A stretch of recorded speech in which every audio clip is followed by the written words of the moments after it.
Welcome. Can you hear me okay?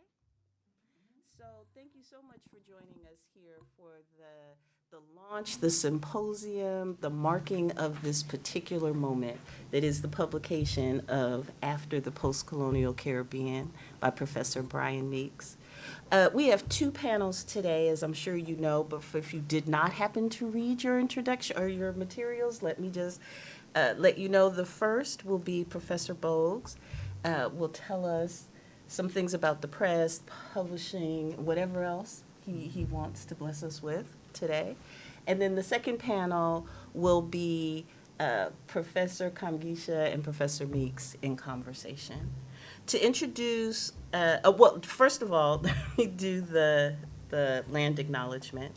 So Brown University is located in Providence, Rhode Island, on lands that are within the ancestral homelands of the Narragansett Indian tribe. We acknowledge that beginning with colonization and continuing for centuries, the Narragansett Indian tribe have been dispossessed of most of their ancestral lands in Rhode Island by actions of individuals and institutions. We acknowledge our responsibility to understand and respond to these actions. The Narragansett Indian tribe, whose ancestors stewarded these lands with great care, continues as a sovereign nation today. We commit to working together to honor our past and build our future with truth. To introduce Professor Bogues, Anthony Tony Bogues is a writer, scholar, and curator. He's the author and editor of 10 books in the fields of political thought, critical theory, Caribbean intellectual history, and Caribbean art. He's the Asa Messer Professor of Humanities and Critical Theory, Professor of Africana Studies, an affiliated professor in the Departments of History of Art and Architecture and Political Science at Brown University. He is also the inaugural director of the Center for the Study of Slavery and Justice here at Brown, and the co-editor with Bador Alagra of the Pluto book series, Black Critique. Professor Bogues. Thank you very much, Chair. Just want to thank all of you for being here and to thank the Chair for that kind introduction. I speak this afternoon, firstly on behalf of myself and Dr. Bedor Allegra, who's the Assistant Professor of Black Thought at the University of Texas, Austin, a former graduate of this Department of Africana Studies, and who's also currently the research professor in African American Studies at Princeton University for this year. Let me begin by talking about the series Black Critique, in which Professor Meeks' book is published, and why such a series. Sometime before COVID, myself and others were in discussions as that there was no book series that published Black radical thought. There were books on Black radical politics, Black radical thought published by Duke or Verso and so on, but that there was no series that was devoted to thinking about the Black radical tradition, as well as something that some of us call Black critique. Secondly, we scoured as much as one can scour the Google to try and see whether or not there were books that were also publishing Black radical archival material. And we didn't find any at all. And so that, you found individuals, books, presses, but you didn't find any series that was devoted to publishing what some of us call Black Radical Archive. And so we then decided, myself first, that we needed to have such a series. And then in discussion with Professor Allegra, once she graduated and had a position at UT Austin, she came on as a co-editor. Part of what we are trying to do is to publish, yes, these books on Black radical thought, But we're also, trying to publish things on the Black Radical Archive. So at the moment in press is the proceedings of that absolutely seminal conference of 1956 in Paris, where Amy Césaire, George Lamin, Frantz Fanon, Leopold Senghor, Stephen Alexis, then chaired by Jean-Priest Mars from Haiti, the man who wrote in 1927-28 So Spoke Uncle. This really remarkable conference at the Sorbonne in Paris, one where, as I said to people, where every black radical and his dog and cat were present. Unfortunately, there were no black women at the conference itself. And when you look at all the pictures, the actual translation, though, and interpretation, not translation, seemed to have been done by many by a group of black women.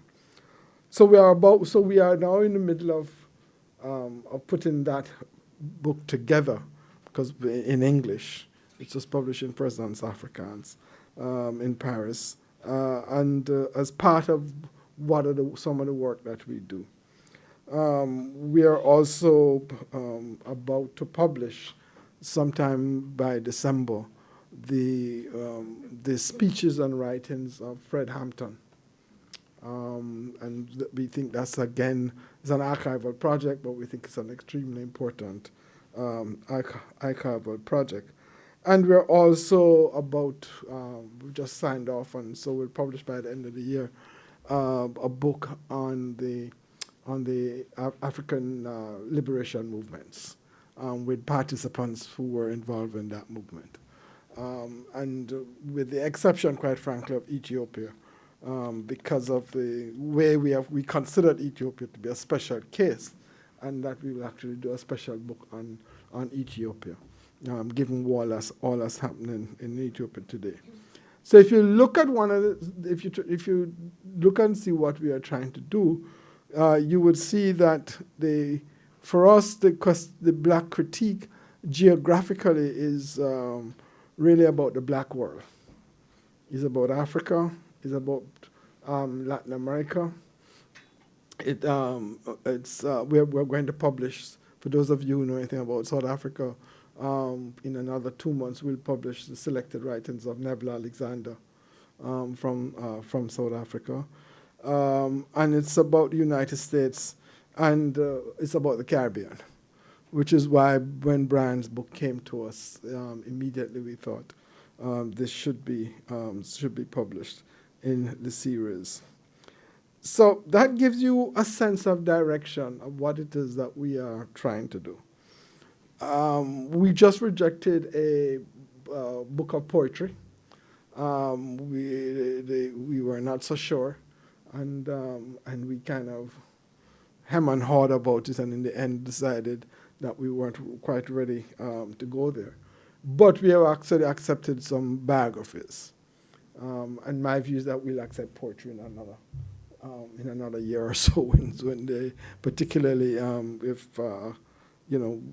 particularly when another set of pieces are given to us. We have published to date 9 volumes, and I think we had a hiatus, as many of you would know, during COVID. But post-COVID, as the publisher said, you guys seems to be on steroid, because we have just, we have presented to the publisher a whole host of books, and that to us is what I think is important. Professor Allega and I have discussed this recently at an editorial meeting. Was that we now find that a lot of younger scholars want to publish with us, but we have taken the decision that if it's their first book, they need to find not a radical publisher, because that was going to make their tenure process, if they want to be in the academy, that's going to make their tenure process a little difficult. But there's one person who is insisting that he doesn't really care. But people should know that this is, that's something that they should be, they should be aware of. So how do we see this series as this black critique series? It is really the political and philosophical grounds that we operate from is the following. One, that since the neoliberal, what Stuart Hall calls the neoliberal revolution, which was consolidated in the 1980s at a political institutional level with Thatcher, Cole, and Reagan, that there has been the left or radical thought or critical thought, whatever you want to call it, has taken a back seat. And that in the period, that 40-odd years, 43 years since neoliberalism, quite frankly, that it was a period in which that left ideas were defeated. That's how, and in some cases, it wasn't just ideas that were defeated. It's in some cases military, political defeat was there, because political defeat comes first before the defeat of ideas or the rolling back ideas. But in some cases, it was also military defeat. And so that in this period, in what some of us call the rhythm of revolt, radical decolonization, etc., that what has happened is that the conjuncture has been characterized by defeat. And a current conjunction that's characterized by defeat means that some of the ideas they are being rolled back, but also, very importantly, the terms of the political debate has changed. And it is those terms of the political debate that we are preoccupied with. That we think that the ways in which, and here I always quote Mrs. Thatcher in the birthday party of Reagan, when he was having Alzheimer's, where she said, "Don't worry, Ronnie, we have won the battle of ideas." Because of the battle of ideas, which is the terms of political debate, and therefore the horizons in which one can think about politics and the different possibilities of change, were, if you wish, narrow, become extremely narrow. Part of what I think that means is that that neoliberalism created within the political field a kind of historical amnesia. And that in that historical amnesia, it wasn't just that ideas were defeated, it wasn't just that the political horizons were limited, is that people thought that nothing happened before. And if you didn't think anything happened before, you thought that everything that happened before ended up uselessly. And therefore, if it was useless and so on, then it doesn't make any sense to think about anything else. So the notion that some of us have been working with a historical amnesia as part of the neoliberal revolution meant that the archives and the ways in which black people historically have, not in any heroic narrative, but in a way black people have actually attempted to change their lives, to do what the African Americans call make a way out of no way. That those things don't seem to be on the, not just not on the agenda, but it's just inconceivable. It makes no sense to think about it. And part of that, I would argue, is the success of a creation of a certain kind of historical amnesia. So part of the political purpose of the series deliberately was to intervene in that historical amnesia. To publish contemporary texts. So if you read Josh Meyer's book on Black Studies, which we just recently published, Josh is at Howard University, is a contemporary text. But it is also if you read Professor Meeks' texts and if you read another text of Cedric Robinson, unpublished papers, which we also published about a year ago, you will see that what we're doing is trying to intervene, is trying to bring to the fore a set of archives and a set of writings and thought that has to do with black political and general left radical thinking that seems to have been to be off the table. So that therefore the series has to be considered as an intervention. It is a direct political intervention into the political field that now in which we all inhabit. It is in that context that we accepted Brian Meeks's book as a book of intervention. Geographically, it's the Caribbean space, but some of the questions and some of the issues that Professor Meeks's book raises, I think, are important for those persons globally who are trying to think through this question of what next, what do we do, where do we go from here? Are there any, as a friend of mine used to put it, are there any points of light that from the past that we might want to think about that might help us think about the future? Professor Meeks' book is the first Caribbean book, no, second Caribbean book. The first one was the selected writings of Andai, the Guyanese Guyanese and Caribbean political thinker, someone who I've written about as perhaps one of the finest political thinkers in the Caribbean in the late 20th century and early 20th, and that or the 21st, sorry. And so that we have a Caribbean line, and there are other texts that are coming that I know that are coming from the coming through that particular line. Professor Brian Meeks' book operates within this milieu, this conjuncture of the defeat. But he wants to rethink possibility. He wants to think about something else within the Anglophone Caribbean. And therefore, if you look particularly at the last chapter, which is on about optimism, what you see is that Professor Meeks is being somebody who grew up and participated in a specific moment in Caribbean history and political life, that he is trying to wrestle with the kind of general absence of a broad social movement or an overt broad social movement in the Anglophone Caribbean. And I say overt because we are accustomed as political analysts and so on to look for big signs.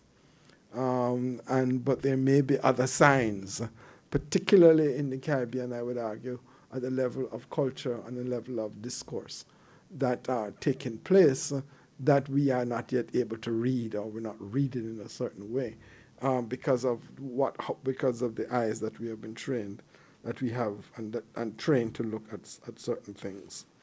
But let us assume that the broad social movement is not there, or it is quiescent, and then ask ourselves the question, okay, where do we look to find it? And I would just say to you, where do we look to find it, and if we find it, what are its struggles? If they indeed they are struggles. And here I'm speaking specifically of the Anglophone Caribbean. I cannot answer that question. I have spent, some of you may know, the last 2 years, basically almost 2 weeks every month, in one Caribbean island, doing a project which would have tied me to certain kind of politics and political understanding. And even spending all that great amount of time, I myself have not yet formed a definitive opinion about in response to this particular question.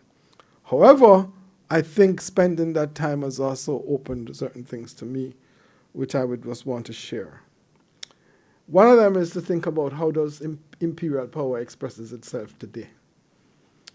And usually those of us, 70s, 80s, and so on, foreign ownership of economy, that's there. The ways in which questions of sovereignty are troubled by imperial dictates, particularly if you're in American backyard. But also, I think that there is another way in which imperial power operates, which is much more subtle, and which we do not necessarily pay attention to. And this is the actual international financial system. And we take it, we just kind of take it for granted. But one of the things that struck me in the Caribbean in the last 2 years is the debt crisis for the entire region. We have had it there before and so on. But when you have a situation, and you look at the IMF numbers, of the countries of the region where you have things like general government gross GDP debt of Dominica is 102.8%. Jamaica is 86.2%. It was over 100%. It has gone down. Then what you are looking at is the way in which the financial control, multilateral financial control and government control, and as well as bilateral debt, as time is any understanding of what it is, quote unquote, economic development and social development might look like. To the extent where in the Jamaican constitution there is now a line that says that our debt cannot be over a certain percentage in your constitution. Right? Which then suggests to me that what you are looking at is that besides extractivism, and tourism is an extractive industry, besides extractivism, what you're looking at is the kind of nebulous financial things that nobody can put their hands on immediately and say, this is what is happening. And that a government can come to you and say, well, listen, our debt ratio is X, so guess what? We can't spend on schools, we can't spend on health, we can't spend on this, we can't spend on that, which almost sounds like logical arguments. Right? Or that they will come and say to you, we have to pay it down very quickly because the agreements we have means that you have to pay it at a certain rate and so on. So this question, therefore, of how imperial power works today, I think becomes really important in trying to think about. And it is not just there was a whole moment in the 1980s when there was a thing about the commercial debt and the collapse of Citibank and so on and so forth. But now the multilateral and the bilateral debt, I would want to argue, is so insidious that it becomes difficult for people to try and put their ordinary person to put their actual hands on it. The other thing I would want to say, just one thing about imperial power. The other thing I would want to say is that what to me is also interesting around in the Anglophone Caribbean today is something that Professor Meeks wrote about years ago. David Scott mentioned it. I myself have written about it. But that there is a collapse now, not just of legitimacy or from the top, but there's actually a collapse of legitimacy, what some of us would call subaltern hegemony from the bottom. And that therefore both those collapses have created real crisis. The way I like to explain it is that if in the Caribbean, and here in particular Jamaica, there was what one would call the logic of affliction, and people who were poor and oppressed considered themselves sufferers. Today, nobody considers themselves a sufferer. Everybody says we have to chop. And what does chopping mean? Chopping means that you chop the line. And how do you chop the line? You chop it through scam, you chop it through extortion, you chop it through crime. And those of you who follow the Jamaican news, last week there were 2 major bank robberies. In one small city, the city of Portmore, and the last one was particularly important. There were 2 cars 2 full loads of cars, young men in Toyotas, and the second one was they all had submachine guns, which opens up a different space in my view for organization and thinking about what does chopping mean. And the videos I got was interesting. Well, the videos I got were from people who were taking pictures of this, of the robbery. I mean, you can do that these days on your phone and send it around. But what was interesting was how people were discussing this as an act of chopping, right? And what, and calling it chopping, which is, as I said, actually chopping the line. And so that the shift from this logic of affliction and people consider themselves sufferers, to this idea of chopping, which includes all sorts of other activities, I think is something that we want to pay attention to. Because in the end, I would want to then argue that what you're looking at is that you then get a situation where there's a creation of what I call fragmented sovereignties. And the case where fragmented sovereignties is most acute is actually Haiti, and the way in which the city of Port-au-Prince and the environs is constructed with so-called quote-unquote gangs. I'm saying all of these things because I'm fortunate I would not be here for the second round, because I have to go and teach a class. The final thing I would say, Chair, is that in all of this, and Meeks makes a gesture to this, is what it is that is required or might be required. And I use the word might with a lot of underlined, because I don't think experts should dictate what goes on, particularly when you're thousands of miles away, should go on in any country. You have very tentative opinions. And I think that the way in one of the things that has occurred, that people have been saying, and in the various discussion groups that I've been engaging, is, and Brian Meeks makes a lot of this in his work, is this business of democracy. And so what does democracy look like? And to me, that is the real question that faces the Caribbean. With loss of legitimacy from the top and the bottom, right? With the imperial power that is insidious and almost unseen, then the question of certain kind of of any kind of progressive politics, in my view, then becomes rooted in what kind of democratic forms are you going to have, and how are you going to deal with democracy, and how are you going to enhance democracy. I want to end with something Professor Meeks writes. 21st century revolutionary transnational movements, he says, is an entirely different problem space, might wish nonetheless to learn from while not being transfixed by the tragedies of history. I would just put tragedies in quotation marks, but that's fine. And instead draw inspiration from the archive of revolution. For me, the archive of revolution, and this is what this series is about, is not just about the big moments of revolution, but it is also about the quotidian and the everyday practices of ordinary people as they try to make a life for themselves.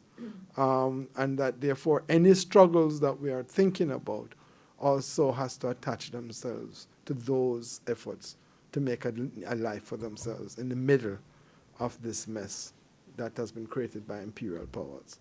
Thanks very much, and thanks for the book, Brian.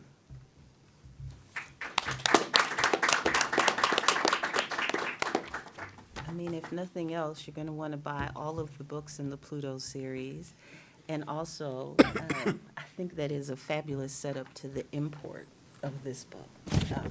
All of the threads that are overlapping and urgent in this moment. So, Professor Meeks, the author, and Aaron, see, now you messed me up because you told me how to say it, and now, okay, Kamugisha. Yes. Yes.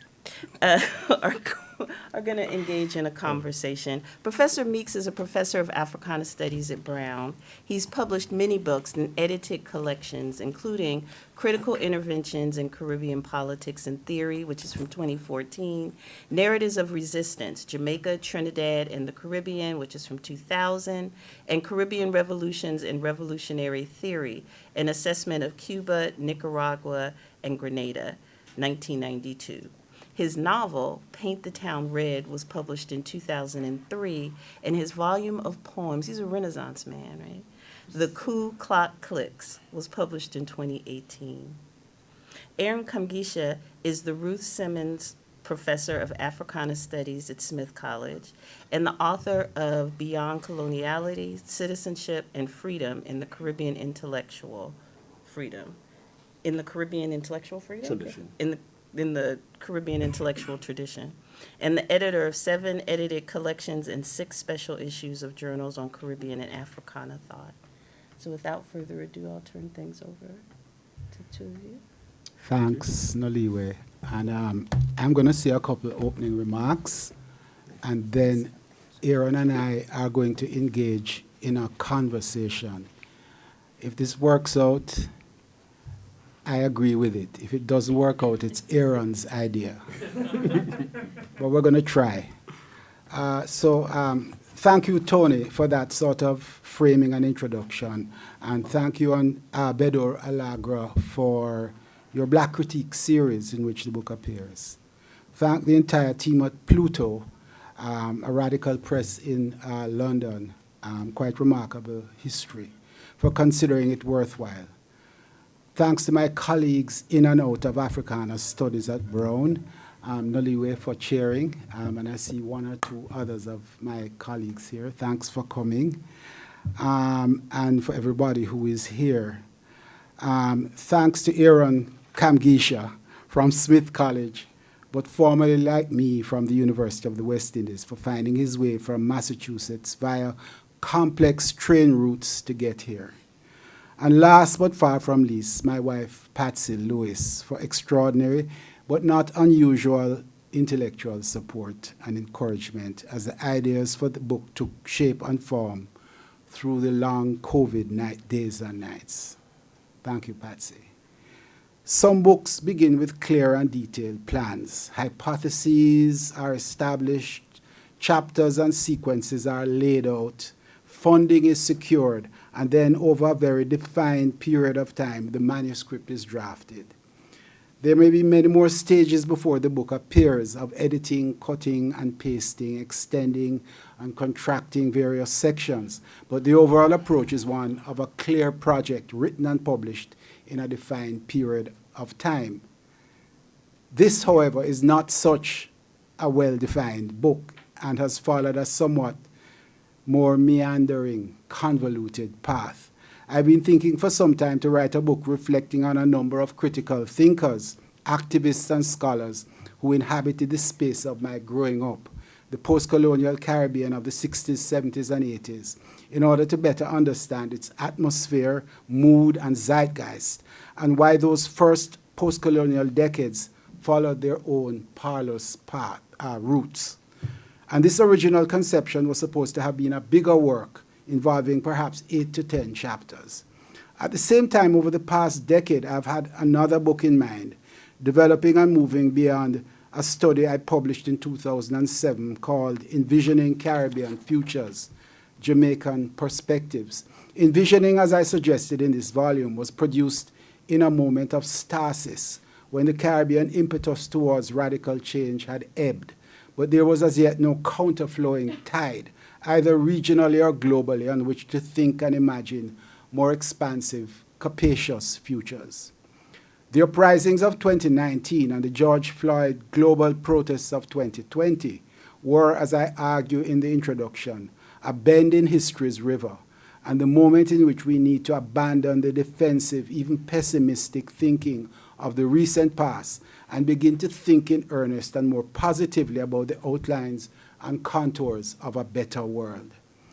So with the urgency of what I thought was the need to get these ideas out there and to encourage a new conversation around Caribbean futures, I began to think, aided no doubt by the forced quarantining of the COVID years, why not combine the two notions into one? I already had written for different purposes and at different times the Edna Manley and George Lamming chapters. Small Axe's wonderful seminar in the Jamaican 70s had given me the opportunity to reflect on my own poetry, and I had been thinking and writing about Stuart Hall and his role or lack thereof in Caribbean politics around the time of his passing in 2014. Why not combine these with work I had begun to do on the Trumpian years, the parlous state of Caribbean politics, and again, Stuart Hall's own reflections on alternative futures for the British state into a two-part volume. The first part, remembering, looking back on the post-colonial era. The second, imagining, both a stock-taking of the present moment and the opening of a long-shuttered portal to the future. What was missing was a conclusion. But then I considered this was not a moment for endings, so why not end on a note of hope, which ultimately is the foundation and scaffolding on which any project of human liberation must inevitably be built. So the final chapter turned out to be from a paper I was writing to explain a difference I had been trying to resolve with my friend David Scott's book on the Haitian Revolution, Conscripts of Modernity, and his subsequent reflection on the Grenadian Revolution, Omens of Adversity, both of which elaborate his notion of the tragic sensibility. Scott's arguments, unsurprisingly, possessed rich insights, but left me in the end somewhat depressed and rudderless. Ironically, this ran counter to my reading of C.L.R. James' magnificent study, The Black Jacobins, and the chapter seeks to think about that book and James differently and to remember the unleashed human possibilities that James invoked in The Black Jacobins, and how we can think about these as inspirational foundations for the more engaged forms of political struggle in the Caribbean that are bound to come. After the Postcolonial Caribbean is quite evidently not a political economy text. It is definitely not a set of well-defined policy proposals to be implemented point by point. Nor, on the contrary, is it a theoretical text with a high degree of abstraction, only hinting at the foundations for future practice.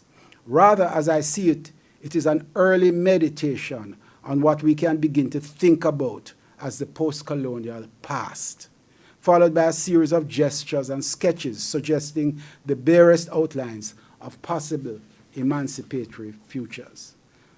So that is the book and its history in miniature, except for the cover.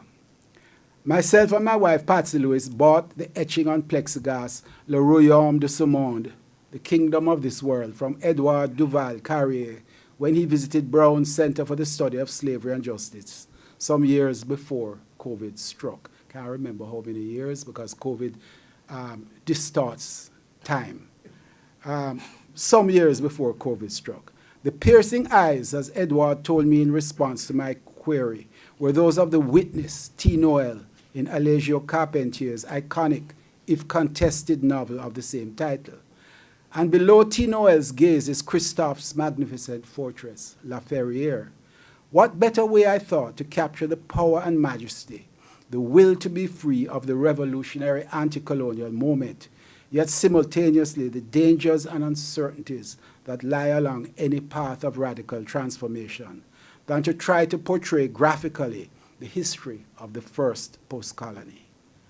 Haiti, we must always remember, was named in a profound gesture of generosity by self-liberated African people in honor of the decimated first inhabitants of this central Caribbean island.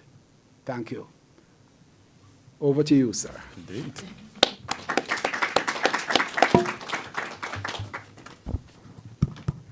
Yes, so it's good to be back at Brown. The first time that, and the only other time that I have been at Brown was actually at Professor Bogues' invitation to apply to the BRE program in 2009. So I would like to thank him for that. And I'd like to thank Brian and everyone else who's made this particular trip possible. Now, Brian and I have known each other for over 20 years. I believe we either met at the CLR James Centenary Conference or it may have been the CSA in 2001 in St. Martin, one of the two of those, I forget which one. But certainly he is the most prolific political scientist of his generation in the Anglophone Caribbean. And there's many books, and I have all of the single-authored books right here, well-thumbed and stuff. No, I didn't just buy them from the campus bookstore. And this is not even to include the many edited collections that he has produced, certainly attest. And so he's made a very decisive intervention in theorizing the character of the Caribbean post-colonial state, and for scholars of my generation, telling the history of the radical Caribbean from the 1960s to the 1980s. Yet, however, his most decisive and distinctive contribution, one which has become more and more discernible in his work over the arc of his work over these years, has been for me as an exemplary theorist of Anglophone Caribbean political culture. Okay? And by Caribbean political culture, I should say, I very decidedly do not mean an area of such study that is a subset of cultural studies, but rather a tremendous multidisciplinary engagement with the Caribbean social sciences and humanities to ferret out what we understand what we understand about this armada of political forms, options, and consciousness that we see in Caribbean people over time and space.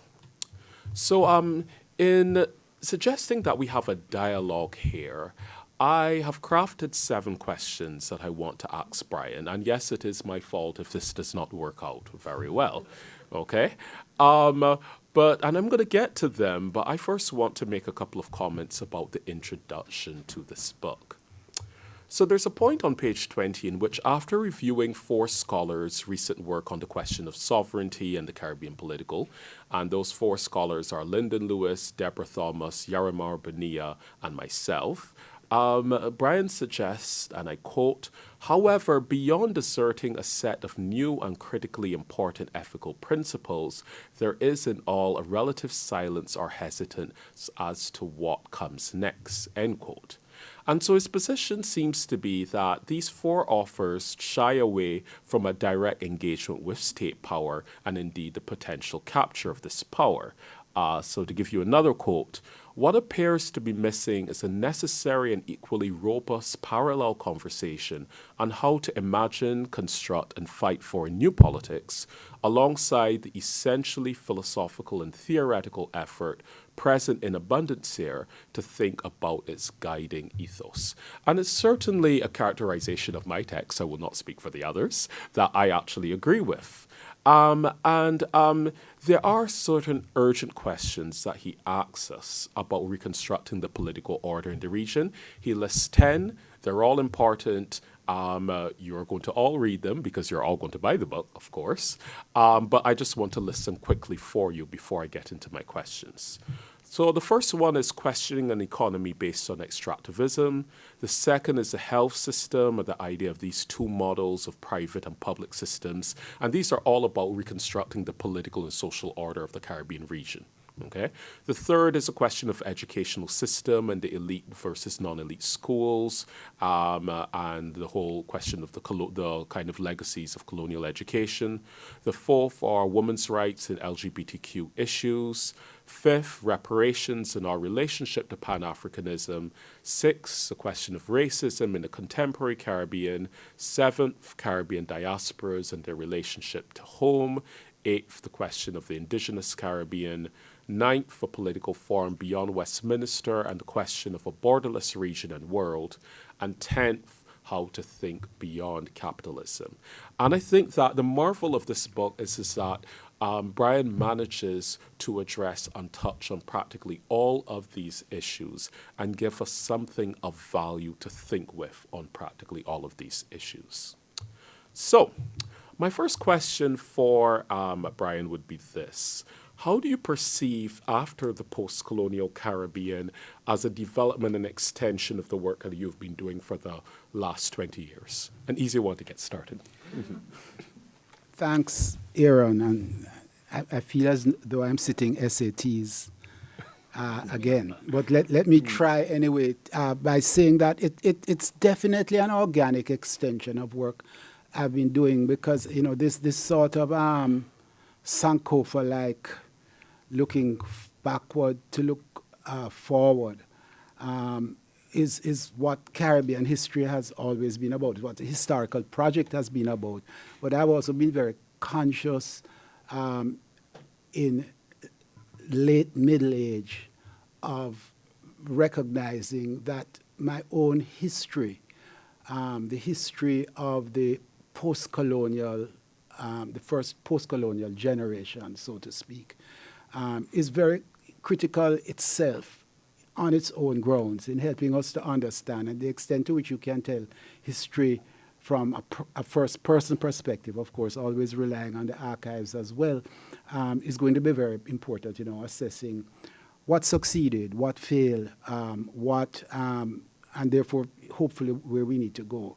So that has always been a part of it, but at least since 2007 and envisioning Caribbean futures, I've been concerned about the fact that, we hesitate to play our strokes, and forgive the cricket references to all who don't know this wonderful imperial sport. But we hesitate to play our strokes, and we hold back from them because, of course, there's a danger in trying to imagine the future, particularly if you come out of a social sciences tradition, which is empirical and, large in that respect, largely British, I imagine, and not French, in which any statement you make has to be justified by the numerical evidence as well as the archival evidence. And looking into the future is dangerous because you need to play your shots freely. And what this book is an extension of that work. My first book, tried to review the Cuban, Nicaraguan, and Grenadian revolutions comparatively, looking back on Grenada and Nicaragua, and of course Cuba is still very much there. And the Envisioning Caribbean Futures in 2007 sought to think about the future. And this book, in a sense, draws on what I think is the changes in the world that have occurred since 2007, the crash of 2008-9, and the upwellings, if you want to say uprisings, of 2019-20, which demand that we think beyond the neoliberal agenda. It demands that we bring the elephant into the room, which is capitalism, and call it by name, and not just thinking about neoliberalism, which is essentially a phase, a moment in capitalism, as opposed to the big question itself. The Guadeloupeans and Martinicans, when they rose up in 2009, called it profitation. But what they were referring to was a bigger system. And so I'm saying that is essentially this book, therefore, is both intimately connected with how I've been thinking and an extension of that thought. Indeed. And I'm glad that you mentioned the Envisioning Caribbean Futures book, because in chapter 6 of this work, you actually counterpose your 2007 manifesto in Envisioning Caribbean Futures and read it with and in light of Stuart Hall and all's anti-neoliberalism Kilburn manifesto. And in Envisioning Caribbean Futures, you're very clear that the proposals are based on the specific conjuncture faced by Jamaica in the first decade of the 21st century, and you limit your claims in terms of thinking about extending them further to the rest of the Caribbean. But I am bound to ask, does Jamaica have a Caribbean future? Or to put it differently, if the deepening of interregional cooperation and integration is a continuous and never refuted argument made by the radical intelligentsia of the Caribbean, then how do solutions that proffer immediately to territorial or diasporic specific initiatives, like a constituent assembly of the Jamaican people at home and abroad, how do they work within a regional logic? Well, okay, it's a good question. And let me say that I wrote that book initially I conceived that book as a pan-Caribbean venture that would look at a number of different spaces. And by the time I got around to looking at Jamaica, I had a book-length manuscript. So there was a sort of urgency to get it done. And I said, look, let me do the Jamaican side of that envisioning, perhaps as either impetus for me to do the bigger study or for other people to begin thinking about futures and to take up the baton and run with it. So I never conceived it as a totality, but a regional example, which could then be extended. Just start thinking about futures. And in fact, after we're finished here and we have a break, we're going to have a discussion in this very room with a number of colleagues and friends who are going to be asking that very question. Indeed. Whither the Caribbean?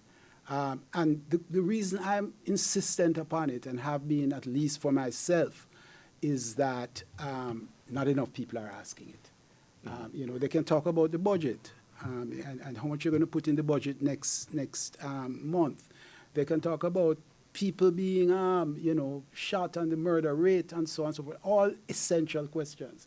But, our horizon is essentially 1 year, 2 years, and not the sort of 50-year horizon that is absolutely essential. Indeed, indeed. And my next question or discussion topic relates to the whole issue of historicizing the radical Caribbean. And as I've said, I've learned very much from your work on this over the years. And again, after the Postcolonial Caribbean, there's a particular story of Anglophone Caribbean independence from 1962 onwards, the heightened period of radicalism from 1968 to 1983. But there is a moment that actually isn't flagged as much, and that is in 1953 and the overthrow of the government of Cheddi Jagan in Guyana. Absolutely.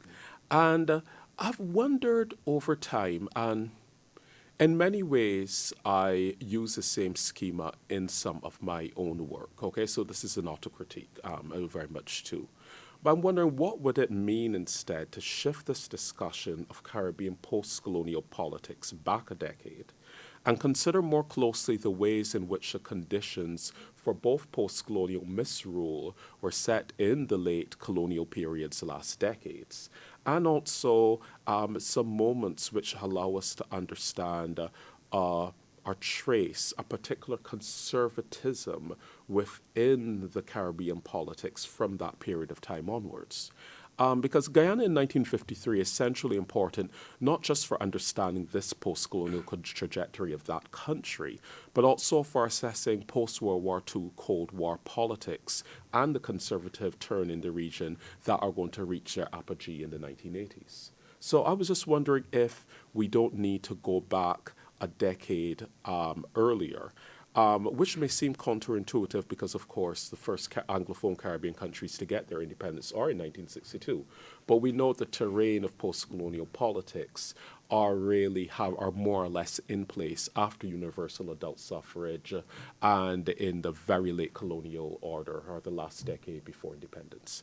So I just want to proffer that to you as something. Well, I can only say that I agree with you, and that if I had to write it again, I would have to include a prior chapter that goes back to 1953. Undoubtedly, what you say is absolutely true. I use 62, which is a year of Trinidadian and Jamaican independence and the breakup of the Federation, because it is an important marker. But the overthrow of the Cheddi Jagan government in Guyana and the history of Guyana, which followed from that, and how that influenced the entire region, is critically important. I can only say, let's talk about it, and let's in our joint, not in our joint work, but in our separate works, consider that as an important point that we should think about. Indeed, yeah. So your work has been very centrally concerned with theorizing Caribbean radical traditions. And again, this may seem counterintuitive, but I want to ask a different question here. Is there a discernible tradition that we might call Caribbean conservative thought? Okay? And I'll explain this. I was prompted by a colleague, a decade ago, a little over a decade ago, when I was putting together those 2 volumes on Caribbean political thought. Well, are you going to have anything on Caribbean conservative thought? And I was there, no. Because I said, I don't think that they are any Edmund Burkes in the Caribbean in terms of figures who have actually made a great contribution to something that we might call conservative thought, however we critique that. I mean, I said most of the Caribbean conservative thinkers are really more or less apologists for local and global apartheid. That was how I responded to that friend. The friend was a person whose work we would all know in here, Peter Hudson of, Bankers and Empire. But I've started to wonder and rethink about that, think about that a bit more. Because we've come to think about the Caribbean intellectual tradition through the eyes of its radicals. It's linked to what Cedric Robinson would term the Black radical tradition. And this radical tradition has been very important to access for many reasons, given its search for human freedom beyond coloniality. We know this as an ongoing and urgent question. And this quest, of course, has not dissolved. But if we're thinking about the fundamental features of Caribbean conservative thought, what might they be? I'd like to suggest that there are a few. A hermeneutics of suspicion towards any idea of progress or liberation. A willed refusal or studied indifference towards the Black radical tradition or African cultural presence in the Americas. An embrace of a Euro-American modernity at the absence of a little tradition of the region. And I think that we actually can see some of this in a number of figures. The first one we immediately think of course, is V.S. Naipaul, okay? But some of Orlando Patterson's work can be profitably cathected into this category, as some of the late 1960s and early 1970s Derek Walcott. But it also, and if we think beyond the Anglophone Caribbean here, we can go to figures in Haitian thought like the 19th century thinker Demesvar Delorme, whose work I recently encountered, his Les Théoriations au Pouvoir, 1870 text from Haiti, a 766-page text, in which he argues that political power should reside in the intellectual elite. And he makes this whole long argument going all the way back to ancient Greece and bringing it forward. The reason why I'm suggesting this is not that we are becoming Caribbean conservatives, but I mean, I'm wondering if Caribbean conservative thought may give us a more textured understanding of the longer history of Caribbean intellectual history, and particularly allow us to understand something about neglected periods like the late 19th century and the very early 20th century, which we neglect in part because we find the thought of key figures here to be embarrassingly colonial, not suitably anti-colonial enough. And I think that in Caribbean literary studies, there has been this move towards rethinking the generations beyond and before Windrush, okay, by a number of theorists. And I'm wondering if that's a move that we also need to take in the study of Caribbean intellectual history and in Caribbean political thought. Absolutely, and well said. There's a place for that. There's not a place for that in my book.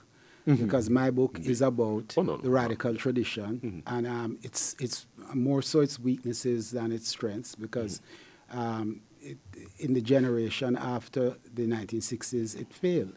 And therefore the question is, why did a movement aiming to complete the emancipatory hope of emancipation, mm-hmm. of the 1930s labor rebellions, and which inherited those traditions of liberation, essentially failed. So I mean, my concern was a sort of self-examination of mm-hmm. those movements. But is there need and a place for a careful mapping and understanding of conservative traditions? Absolutely. And if we consider, I mean, just to go back to my own country, think about Edward Seaga and the Jamaica Labour Party, a party on the one hand rooted in a labor tradition, but dominated by a certain loosely defined conservative agenda, which moves between a sort of extreme reactionary position and a more moderate conservative position. We need to understand these movements and their characteristics in great detail. We need to think of the sort of Cuban tradition and what Miami is, and consider that as another pole of conservatism, which we need to reflect on. I have a short life and limited energy and focus, and that is not my energy and focus. Indeed, indeed. But I do think that it is worthwhile of consideration. Indeed, indeed, yes. I want to go from here to the engagement that you have with David Scott, which I think is a fascinating engagement. I mean, I've been tracking it over the years. I think that the series of engagements began with Scott's 1995 Social and Economic Studies essay on revolution, which was in part a response to your first book. And it's interesting to me, thinking about conscripts of modernity, the fact that there haven't been as many rejoinders by Caribbeanists to conscripts of modernity as one might think. There is Paget's very profound and well-written, well, I don't know anything by Paget, which is not very profound and well-written, review of the book in the CLR James Journal back in 2007. And I also have had my own take on the profitable nature, but also the concerns that I had with conscripts of modernity. I mean, I very much admire what Scott is trying to do in terms of taking a very great Caribbean text and using it to think about the current moment, and doing this long and very extended reading with it. I'm very much there with the idea of doing that. But in my own reading of James in the 1950s, 60s period, in which he's crafting all of these revisions and the epilogue to Black Jacobins, I have never considered that James's work here takes a definitive turn towards the tragic. I mean, I think that's one aspect of his work. Okay, this is the point, which may sound very empirical, but it's very true also. I think that there is a larger, more compelling consideration in James of this time, a kind of pondering excitement at the possibilities of a Caribbean on the cusp of independence. And of course, if we're going to go to cricket, I see it very much in Beyond the Boundary. I mean, Beyond the Boundary is all about that particular yearning of the productivity of, yes, the male Caribbean body, not on the field of play, but beyond the boundary. And that's why you see that incredible epilogue after the 1960-61 series, for those who've read it, when James talks about the batting of sobers at Brisbane and how it was one of the most beautiful sights he had ever seen, and about the command and control of the batsman, not only of the bowling, but of himself. Mm-hmm. He seemed to be expressing a personal vision. All of that is right there in Beyond the Boundary, which has always given me pause about not just the argument that Scott is making, but the way in which that argument has been taken up by people who are not reading James at all, okay? But then secondly also, there is that argument that Scott is making about anti-colonial theorists and this idea of romantic anti-colonialism. And it's a puzzle to me, and it's a puzzle that I think that you pick up on and you speak on very well in your work. Because when you look at James, Césaire, and Fanon, I think they all see very clearly the possibilities of tragedy in the post-colonial moment. Okay, that's the reason why Fanon actually writes The Pitfalls of National Consciousness in The Wretched of the Earth. But they are concerned, okay, concern is not the right word. Their aim and ambition is to fight beyond that and craft a vision beyond that. So, I mean, when you look at Césaire, we've all read lots of Césaire in this room, but I recently found that lovely essay by Césaire, The Responsibility of the Artist, which was published in Présence Africaine in February, March of 1959. And just to give you a moment, the very first paragraph, okay? Césaire, we are at a solemn moment, the moment when colonialism is not dead, alas, but at any rate already knows itself to be mortal. Colonialism is still able to crush and oppress, perhaps more savagely than ever. One thing is sure, however, it is mortally wounded. It knows it is perishable and has lost its historical assurance. And Césaire goes on from there to talk constantly about that question of the watchfulness we need to have and the responsibility of the artist and what the artist actually has to do for the wider community. And I'm not going to read further on in Césaire here, but there is, just to give you parts of that very last paragraph of it. Above and beyond present-day struggles, bounded as they are by circumstances, this is what we want, a world rejuvenated and balanced. Then and only then will we have conquered, and our final victory will mark the coming of a new era. We will have contributed meaning to the most misused and yet the most glorious of words. We will have helped found universal humanism. So I've always been puzzled by that particular argument that Scott is making. And I found the discussion that you have is one of the most pointedly concerned with Caribbean radical futures of all of the engagements of Scott on this particular question. And in the context of 2020 and onwards, with the possibility of clearing what you called a foundation for radical optimism. And there's a point in which you borrow from Lenin's description of a revolutionary situation as one in which the ruling classes are not being able to continue ruling in the old way, to suggest that this may very well be the situation today. But I want to press you a bit on this. I feel at one moment somewhat doubtful. As I was just saying just before we started, we have had in the last 2 weeks 2 of the 3 biggest bank failures by assets in U.S. history, which seem to have barely registered as a blip on the public consciousness. And I'm just wondering about, do you think quite, though, that we have the foundation for radical optimism at this moment, based on what is actually happening and the trajectory even of the last 2 years post George Floyd's murder, rather than the fact, which I would agree with, that we have to continually strive for it? Yeah. Yes. Okay, thanks. I mean, that's a wonderful and really rich and multifaceted question. Let me first start with David, and let me express extraordinary respect for the work he's been trying to do. And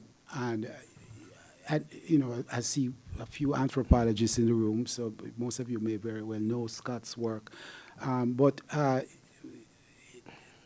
what I think is the great success of conscripts and of Omens of Adversity, which follows, is the question of establishing this notion of the problem space. And I think the notion of the problem space is a sort of meta-theoretical attempt to recognize that as we move through time, things change, and therefore the sets of things that we're looking at change from time to time. And I think this is either it's very simple and obvious, or it's a major theoretical breakthrough. For the time being, I'd like to consider it a major theoretical breakthrough. Having said that, Scott then establishes this notion of tragedy without giving it that same fleetness of foot that he gives to the notion of the problem space. That is, time and space change, and therefore the new problem spaces arise. And the extent to which a problem space has value in one moment may not, and may yet not have the same value in another. And then there's also the question as to whether or not we can silo problem spaces, or as I suggest in the book, whether problem spaces leak into each other. That is to say that a problem space may not be pure and may not be defined by the fact that everything within it is self-contained, but that it also contains some of the old problems as well as the new problems that are arising as we move through time. So I just want to say, first of all, that I respect the work he's doing, but ultimately, this notion of tragic sensibility. I reject. But at the same time, I rescue from it the notion of us walking with a sensitivity to tragedy. That is to say that we don't live with a tragic sensibility, but we recognize that things can go south all the time. And in that way, we begin to think about how we move forward. So I try to modify him. I also try to differentiate Scott in one of my footnotes from Afro-pessimism. Afro-pessimism, yes. And I try to make it clear that Scott's agenda is not the agenda of Afro-pessimism, very distinctly. So that's in relation to Scott, in relation to the times we live in. But absolutely, what you're saying is that the financial thing is crumbling down.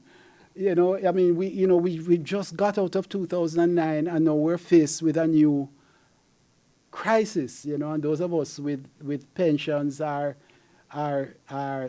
biting our fingernails because we're fortunate to have pensions, but they may not be worth as much as they were worth a week ago, etc., etc.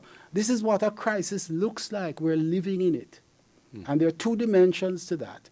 One is the actual mechanical crisis of the system, and the other is how people react and respond to it. And this is why I place such importance on 2019 and its follow-up 2020. 2019, which was a global upwelling, unprecedented since 1968 and surpassing 1968 in many respects. It's kind of came and went, and because COVID followed on its heels, we've lost a sense of what it was and its scale, right? In other words, this notion of quiescence that inhabits Scott's tragic sensibility and tragic moment is passing, right? And it's also passing with a new form of global struggle, which is quite different from 1968, but which has not run its course and cannot run its course because the structural crisis of our system is there for us to see as present in what you're describing right away. So I think we're moving into a global revolutionary moment, which need not necessarily end in revolution. It could end in a dissolution of the world as we know it. I don't think it is business as usual. That much I'm clear on. And the question is, what words, what concept, what theories that compel us to consider them as being serious and taken seriously? Are we building and constructing to meet the moment? Because I think the moment is on us, and a moment is not a year or a day, it is a period. To revert to the old Marxist language, it's an epoch, right? And we're in an epoch, and we're in a different place than we were when Margaret Thatcher was telling Ronnie Reagan, we won. We're out of that problem space, out of that epoch. And the one that we're into is yet to be fully defined. But what are we thinking about as to the kind of world that we want to meet this moment? What are its elements? Not just its general features, but its elements. And those were my 10 points in the beginning as questions to think about. Indeed. And when you speak about theories, that goes right in. Okay, we need to, we're close to wrap up. Okay. Indeed.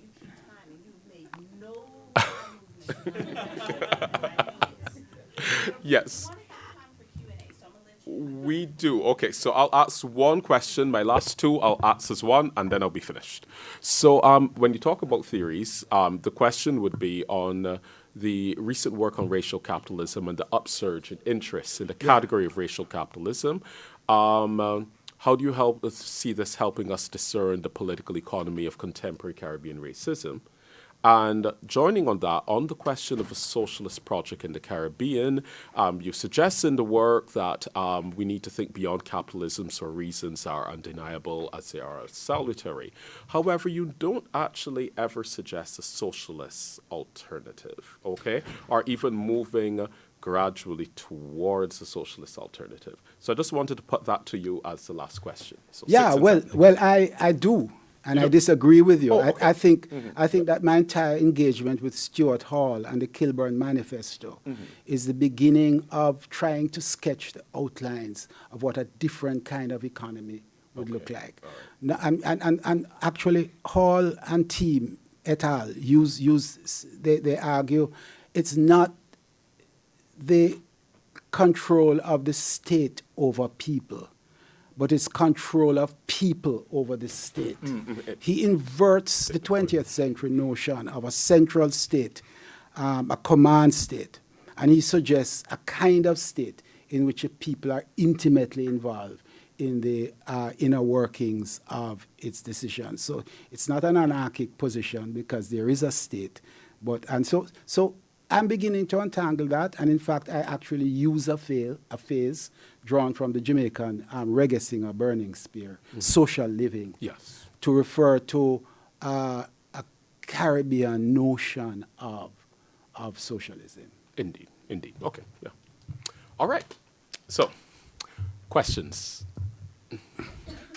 comments. Yes. I'm seeing Tony here. Yeah. Yes. Yeah, but a mic, Tony. Because I have to teach. Thanks to both of you. I want to push back, Brian, a bit on your thing about revolution. And I want to... It's on. Yeah, thank you. And I want to ask whether or not we are not, and I'm here using the Gramscian phrase, if we're not at an interregnum. In other words, the old is dying, but it has not died, which is why, we are talking about bank failures and so on. I'm thinking very much of the Caribbean, and on the Anglophone Caribbean in particular, and the ideas in the Caribbean and how people are thinking through struggle. So that if the old is dying but not yet dead, it's not on its deathbed, but the new is not yet born, that moment of interregnum is when morbid forms appear. And if morbid forms appear, then you're looking at fascism, not just looking at authoritarian populism, which Stuart would have talked about in the first version of his idea of neoliberalism, revolution. And so I want to push back on that to say that perhaps there's not a global revolution, but that we are in this moment of interregnum in which there is what I said, the whole has not died and the new has not yet been born and morbid. But that in that period there is tremendous contestation. Okay. And the question of contestation is not so much around economics or even politics, but is actually around so-called culture. In other words, there's a deep ideological fight, which is both in the Caribbean, right, about what is responsible and individual and so on and so forth, and in this country is about what you can read and what you can't read, right? Yeah. Because the question is of a horizon, and the anxieties of the rich, of the elite, is about what is it that if this thing is being fractured by Black lives and Occupy and so on and so forth, what then? How do we catch that back? How do we recreate and make sure that the system continues? Yeah. So that just to say that I push back a bit. Yeah. I hear you say global, and I kind of push because I think no, I'm not sure we're not there, sir. We're at this really strange moment of interregnum, which we might want to think about. Yeah, I'm in agreement with you, Tony. I mean, somehow, if I overstated it and with sort of red flag flying where revolution is imminent, not at all. We're in a different place in terms of the global economy, et cetera, et cetera. But that notion of an interregnum, I'm quite happy with that. In fact, my introductory chapter is called A Bend in History's River.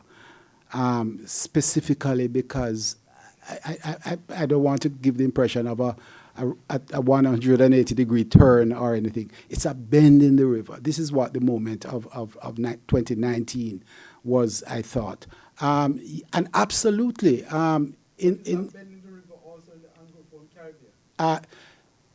no, and I make that point too. You know, I try to make the point that the Anglophone Caribbean is in a peculiar place. You know, I mentioned Puerto Rico in 2019 and the uprisings there. I mentioned Haiti, which at the time was undergoing a series of popular uprisings, a sort of resistance, but Haiti is a different case. But the Anglophone Caribbean was not. And the question was, what is it about the Anglophone Caribbean that made it such a dead pool, is the word I use at this moment. So the pushback is where I am. And if I did give the impression in what I just said that we're somehow, no, it is this interregnum that we're in. And there's also the Trumpian chapter in the book which tries to elaborate what's going on here. But I agree with you, essentially. Okay. Let me suggest that we could look at the current situation in the Caribbean. Paget, a little Hold the closer mic to you. closer. As a result of the fact that the region, is in the grip of three basic forces. It has been captured by the neoliberal experiment.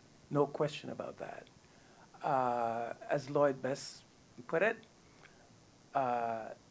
it's a googly, which is a particular kind of ball you bowl in cricket, that Caribbean political leaders have not yet found a way to hit out of the park. In other words, to hit a home run from it, right? So neoliberalism is definitely something that has to be examined, looked at closely, and why it has paralyzed the region in the way that it has. Second, and because of the visibility of David Scott here, I think the region has also been captured by post-structuralism. And our thinking, has been, really turned in that direction without really asking ourselves the question, how adequate, how relevant, how appropriate post-structuralism is for the region. And I think we have to work through that very carefully because, to me, there are a number of problems with post-structuralist thought that I have been arguing make it sort of inappropriate for the region. And third, there are the failures, the limitations, the lacks that have emerged from the left in power. We have to look carefully, right, at the politics, the policies, the behaviors of the left in power.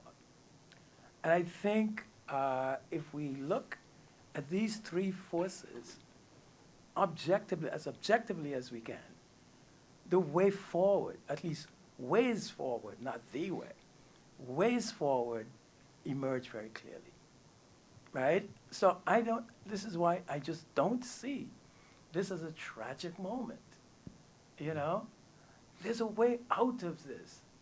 I mean, when you look at the crisis of the 1930s and you look at the crisis that we're in now, I would argue that the crisis of the 1930s was a bigger crisis. This one, I think, is more complex because you have so many issues coming together at the same time. The environment, gender, sexuality, class, race, capital, right? In that way, it's more complex.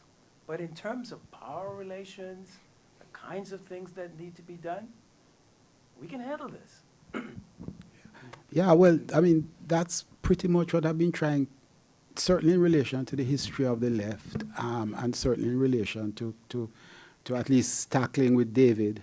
This is what I've been trying to do in this book, more or less. So I agree entirely with your framing. Do we have any? So I have one really quick question. Yes. You can answer it fast. We have 4 minutes. And Yes. I'm actually struck by the genres that you work in.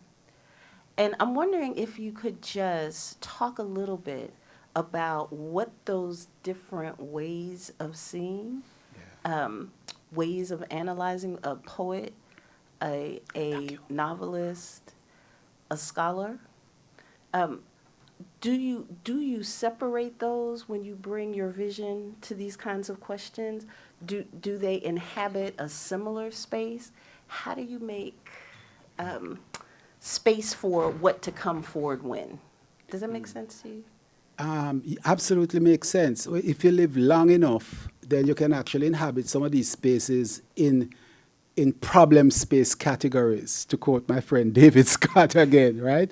I was a poet a long time ago, and I was only a poet. And I stopped writing poetry because I thought that being engaged in practical politics was the only way forward. And I stopped being engaged in practical politics because practical politics closed its doors on me and people like me. And I started to think about being an academic. And so these are really, the idea of going back to writing poetry is one that certainly I've discussed with Patsy.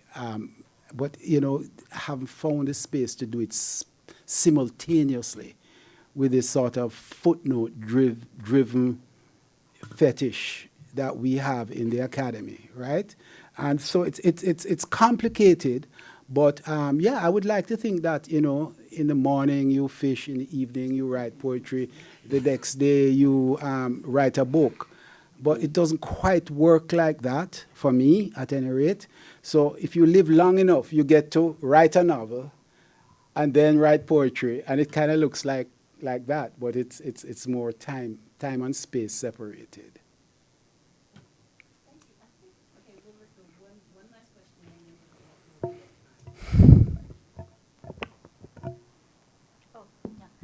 Hi, Brian. Thanks so much for this and for the book. I have a question. It was after the initial presentation and of the series, and you guys all insisted a little bit of the role of, let's say, Fanon, Césaire, and also Présence africaine. So my question is, in this way of understanding the Caribbean as a whole, right? You were discussing about you're moving your research in a more pan-Caribbean perspective. Is there any, let's say, editorial publishing project in which, like as you said, like poetry and fiction and essays? Since Professor Bogues said that currently you, let's say, from the series you excluded poetry. Is there any pan-Caribbean editorial project in which all the many languages, in fact, are included, and in which, sort of présence africaine, like really broad and can beyond black radicalism, that it can really provide this broad understanding of the region beyond the languages? I'll say something, and I'm sure that Aaron might have something to say as well, but the only consistent source that I know of that tries to publish in multiple languages is Casa de las Americas in Havana. And they are really a sort of vanguard and bridgehead for recognizing the multilingual nature of the Caribbean. There's the University of the West Indies Press, which is primarily English. There's Ian Randall Publishers, which is primarily English. And we could think of, equivalent smaller houses in other places. But anyone who is doing that, and which is also critical for any Caribbean scholarship, thinking across this language divide, I don't know of. I see Warren in the audience too. He might have some ideas of setting that up one day, Warren Harding, because that's his interest, I know. Yeah, but Yeah, I would similarly say, to add to that, there is House of Nehesi with Lasana Sekou in St. Martin, and I think that they quite regularly publish. They publish George Lamming's Conversations too, and if I remember correctly, was published in, was it Spanish, English, and French edition, or was it just Spanish and English? I forget right now. So yes, there are some publishing houses are doing that. Publishing houses in the Caribbean, of course, are beset with many of the challenges that publishing houses anywhere and small publishing houses are beset with, many times fold, being that it's in the region. Yeah. Okay. Sometimes people ask me to keep time because I actually take it seriously. People are much more loose with their time than me. I want to thank everyone for coming. If you do have further questions, I want to remind you we have another panel, short break, reception, and then we'll reconvene to talk about Caribbean futures. And hopefully, this has set up some thinking, some questions, given you a context. You will go refresh a little bit, come back, and join us for the rest of the evening. Buy the book, buy multiple copies of the book. There are holidays that will be coming up soon. They will appreciate copies of these books. Let's sell out the book. How lovely would that be? If any of you with expense accounts who buy for departments, feel free to go deep into the book buying. This is a book launch event, but thank you all for coming. thank you.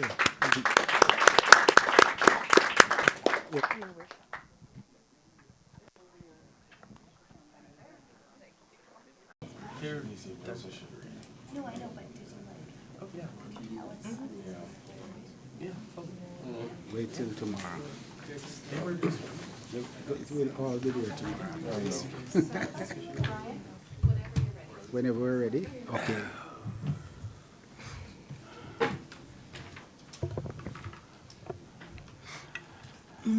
Good afternoon, everyone, and welcome to the second part of our two-part event. Earlier on, we launched the book After the Postcolonial Caribbean, Memory, Imagination, Hope, my book, and we had a really great discussion that followed from it. And that discussion, in a sense, segues into what we're doing here now, because I felt that precisely because the book is subtitled Memory, Imagination, Hope, that we should have hope included here as well as imagination. And so what we've done is extend the book launch into a panel that will essentially be asked only one question and then left to their own devices to figure it out. And that one question is, really, it's a double-barreled question. What is the present state of the Caribbean, and how do we envision the future of the region? So essentially, in a few minutes, I'm going to repeat that, and then I'll just indicate who is here and how they will try to answer that question in 3 minutes each. And then, of course, they can expand beyond that. But we're not going to have any long-winded presentations here to start off with, or any long-winded presentations at all. But we're going to have a conversation, which we will pick up in a few moments. But before I do, let me introduce our panel. Do we have our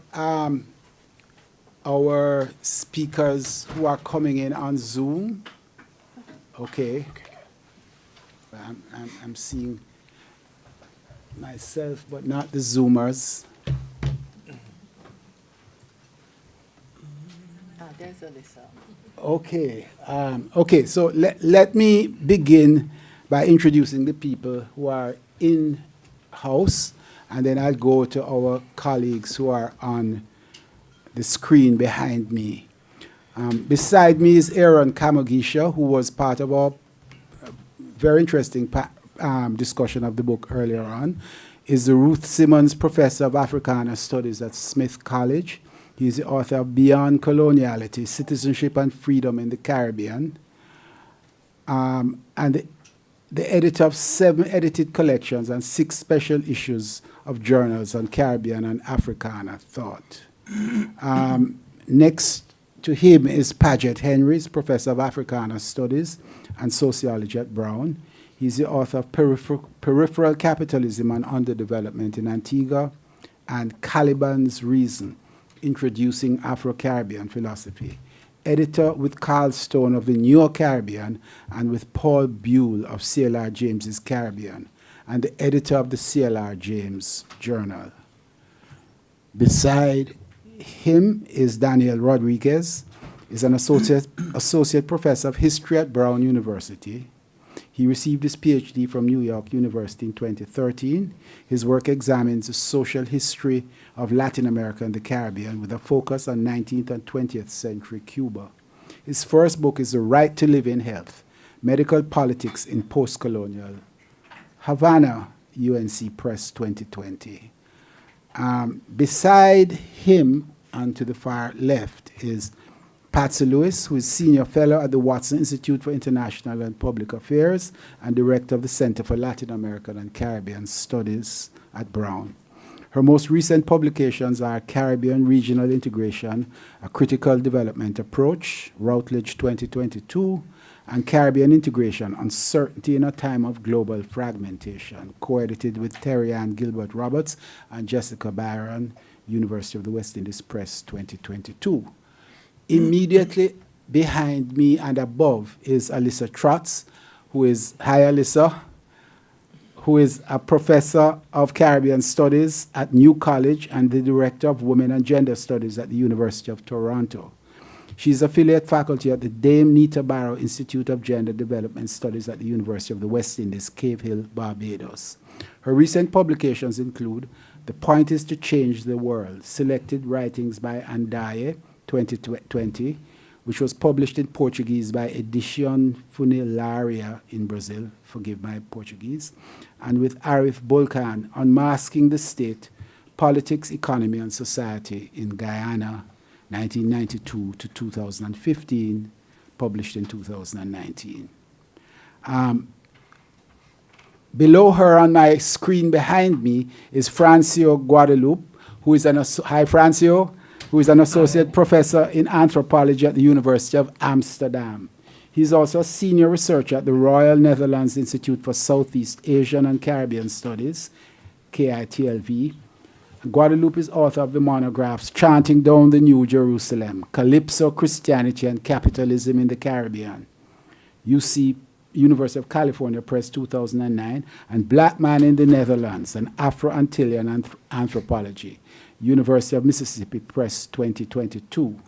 He's also editor of the Sage Journal, Ethnography. And last but certainly not least, hi Gabby, is Gabrielle Hosein, is senior lecturer at the Institute for Gender and Development Studies, the University of the West Indies, St. Augustine Campus, Trinidad and Tobago. Gabrielle Hosein has been active in Caribbean feminist organizing for 25 years, and her blog, Diary of a Mothering Worker, has been published as a weekly newspaper column since 2012. Her current areas of research are adolescent sexualities and Indo-Caribbean feminism. Ooh, a long list, because we have a great list of leading Caribbean scholars with us today. And I am going to ask them in this first round, as I have asked them before on email, to limit their comments to 3 minutes as best as possible. If they go over it slightly, I won't cut them off, but I'm not allowing long-winded monologues in the first round. So the question on the table is, and I will introduce you, so you don't, I mean, I will point you out, so you don't need to just jump in at this stage. Before I ask the question, shall I say that when we've finished this first round of questions, then the floor of my colleagues up here and up there is open, so you can jump in when you wish. And before I start, I should recognize my members of my senior seminar class in Africana Studies, many faces of whom are in front of me, and welcome, guys. And I should also mention Patsy Lewis's class, which I imagine are over at, sticking together relentlessly over on this side of the room in her Caribbean course. I know we're all over the place, okay, in her Caribbean course. Thanks for coming. And of course, there was no arm twisting in this. They all came of their own free will, right? But thank you so much for being here. And so the question on the table is, how would you describe the present state of the Caribbean, and what kind of Caribbean do we envision for the future? And I'm going to start with Aaron. Aaron, I've been speaking a lot just now. I would like us to start with someone else. okay, well, let's start with Paget, and then we'll come back to you. Okay. Well, for me, to understand the present state of the Caribbean, I think it's in the grip of three basic forces. We've been immobilized by the neoliberal experiment, which has really paralyzed state governments and policymakers in the region. Second, I think our intellectual elites have been captured by post-structuralism, and this, to me,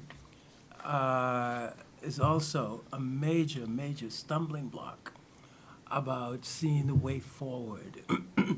There are problems with post-structuralism that I think make it inappropriate for the Caribbean at this particular point in time. And I think one of Brian's major interlocutors, David Scott, doesn't quite see the limitations of this discourse. And the way he articulates this concept of the tragic is I think the only way he's going to get past that is by seeing the way in which it is grounded in post-structuralism.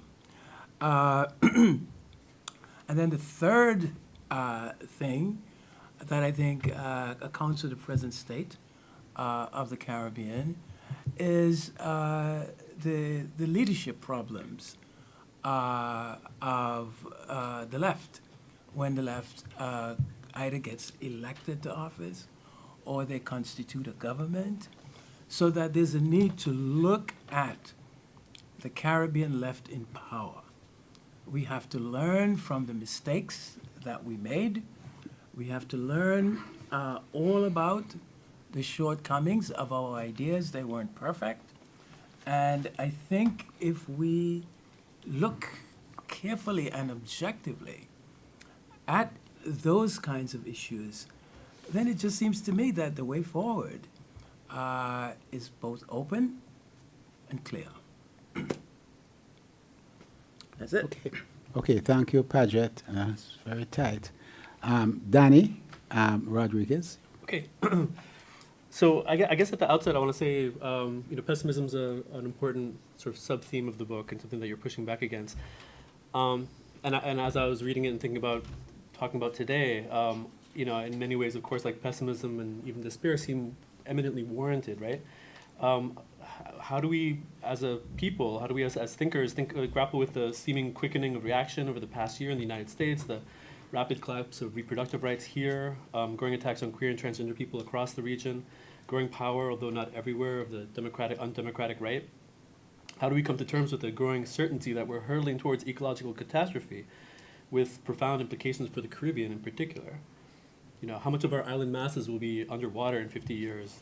How will ever stronger storms affect our infrastructure and economies? How many of our people will continue to flee to wealthier nations? And these are questions I think about constantly. I mean, as a historian of Cuba with so many personal and familial ties to the island, I sometimes wonder whether there will be a Cuba by the time my daughter, who's 10 years old right now, grows old. But fundamentally, and I think this gets to the book, I don't think we have, and I think we're in agreement here, we don't have the luxury of despair.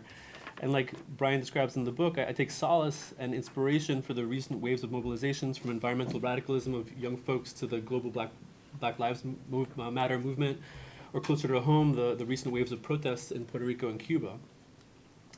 And so when we're thinking about like the potential futures right now, I do want to think back as someone who studies the Spanish-speaking Caribbean particularly.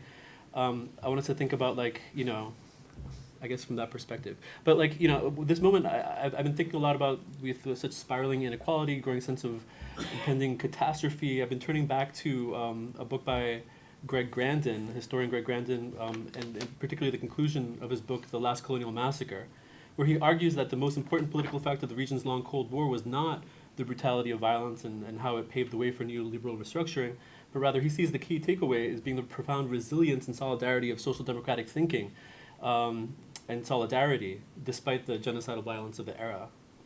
As popular groups have continued to resist the impetus to particularism and instead held tight to collective struggle and solidarity and pushed for policies of greater inclusion and greater equality. And so I wanted to focus then really on what we're seeing today in Puerto Rico, where trans rights activists, women's rights groups, youth workers, urban residents, et cetera, are coming together on the streets to demand an end to austerity, politics, and corruption.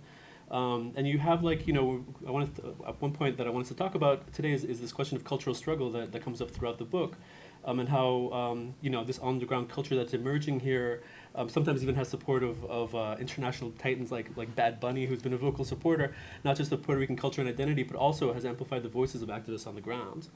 So I do think we're in a moment both of like, you know, real despair, potential catastrophe, but also renewed resilience, renewed exciting kind of like politics on the ground. I mean, even in Cuba, which I imagine we'll talk about at some point, like thinking about the 2021 protests, which have been the largest since the Cuban Revolution, how they were led largely by young people, especially young Black Cubans that have been really shut out of the liberalizing economy. And here in the United States, like the reporting on the protests has certainly tended to focus almost exclusively on their calls for freedom, with a apparent call for an end to one-party rule. But protesters were also mobilized around the demands for food and vaccines. And so Cubans really were, I think, calling on the state to fulfill longstanding promises of meeting citizens' basic elementary and medical needs during a period where economic disaster was gutting the public health sector, and state rations were a fraction of what they had been before. So the point here, I think, is that these protests, which were led by youth, particularly Black youth, emerged out of longstanding demands for greater inclusion, more capacious visions of democracy than was allowed by the current authoritarian government, but also called for a fulfillment of the revolutionary state's longstanding promises. So this wasn't a call for an unrestrained capitalism like you hear in Miami, but for a more inclusive and egalitarian social democracy. And so, you know, we can go back and think more like, you know, the longer and midterm struggles that we can draw from to think about like the hopeful sort of like the processes and longer short-term and medium-term struggles that I think we can turn to for guidance right now. But I want to just sit with like the Puerto Rico and Cuba examples as you know, where we can see demands for a kind of broad social democracy that's really been missing in both Puerto Rico and Cuba. I think I'll end it there, but we can open it up and think about Central America, think about feminist struggles against Daniel Ortega's current government, thinking about the debates in Chile around the Constitution, et cetera, et cetera. I think we're actually at a really important moment where, especially if you expand beyond the immediate Caribbean, there is some really exciting movement. Thanks, Danny. Aaron, yeah. And please use your mics. Bring them closer, yeah. Yes, so great to be here and to have an opportunity to respond to this question. So I'll be brief and I'll just make about 3 big main points and suggest a vision. In terms of the political misrule, and the thing I think about the most in the Anglophone Caribbean is the terrible levels of equality of political leadership that we have, particularly on the level of vision. We have a region which is being destroyed and corrupted by neo-colonialism and neoliberalism. I'm always remember C.L.R. James's famous comment in a 1972 conference that all of them, both in government and opposition, just need to go. okay?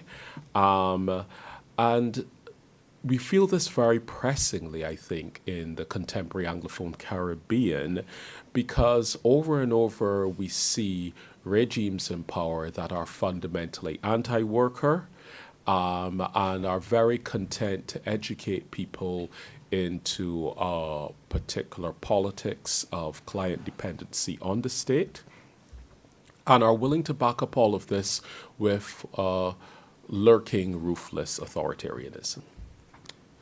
The second point I'd like to put on the table relates to the questions of the infrastructure within the Caribbean. And I was doing a number of focus groups in Barbados 2 months ago in January now. And we were talking about visions for social renewal and change. And I was struck by how many of the participants, both in focus groups and elite interviewees, spoke about the question of infrastructure and the difficulties associated with the infrastructure. I'm talking about the physical infrastructure, the infrastructure in terms of education, in terms of water mains that were laid down over 100 years ago, but also Caribbean public services, if we were to call them that. So in other words, the routing or the ability to get from one part of the Caribbean to another. Those who are a little more familiar with the region will be aware that there used to be an airline called Liat, okay?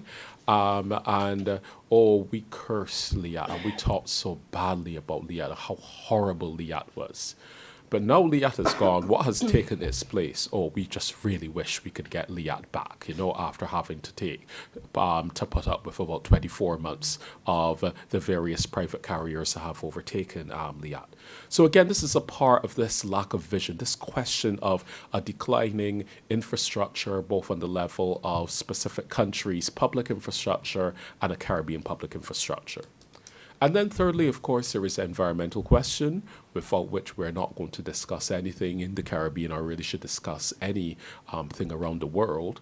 But the way that, due to climate change, the Caribbean has been exposed to these extraordinary conditions, which many of us are aware of in terms of the hurricanes and what the hurricanes have actually done. And of course, also very importantly, the drought conditions that are affecting many countries in the Caribbean. So I hope our view for potential change.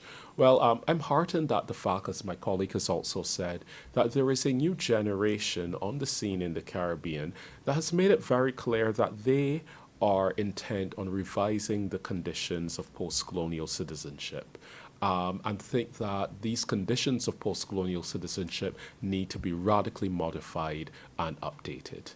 And I'm seeing that here in many of the social movements which are emerging in the Caribbean.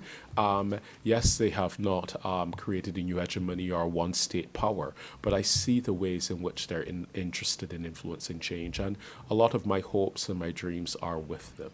So I will just end there, given we're making brief comments. Thanks, Aaron. Patsy? Thank you, Brian.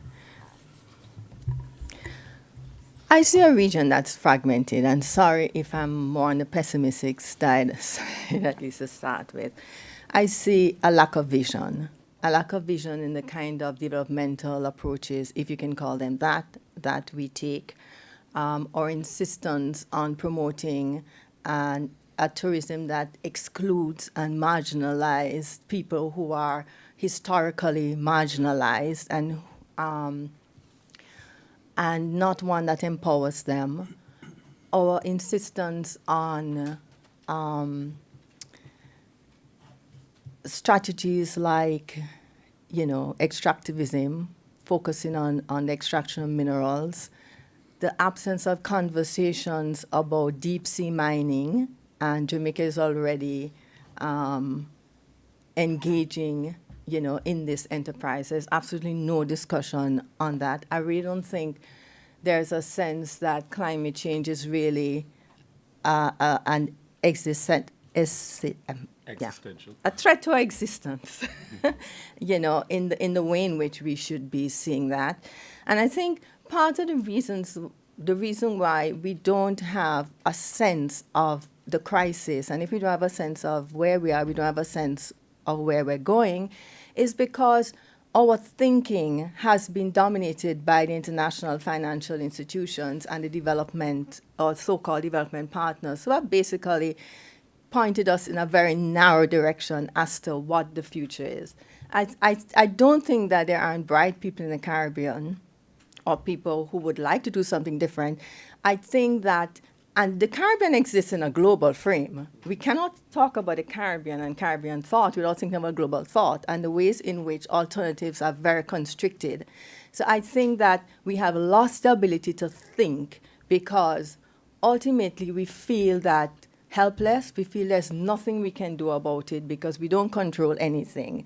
And the absence of the Caribbean in those debates about where the world is and what we need to do to change this is evident in the kind of waves that Barbadian Prime Minister Mia Mottley has been making in upfronting climate change, but also linking the problems of global existence to the IFIs, international financial institutions, to the dominant neoliberal and capitalist modes of production.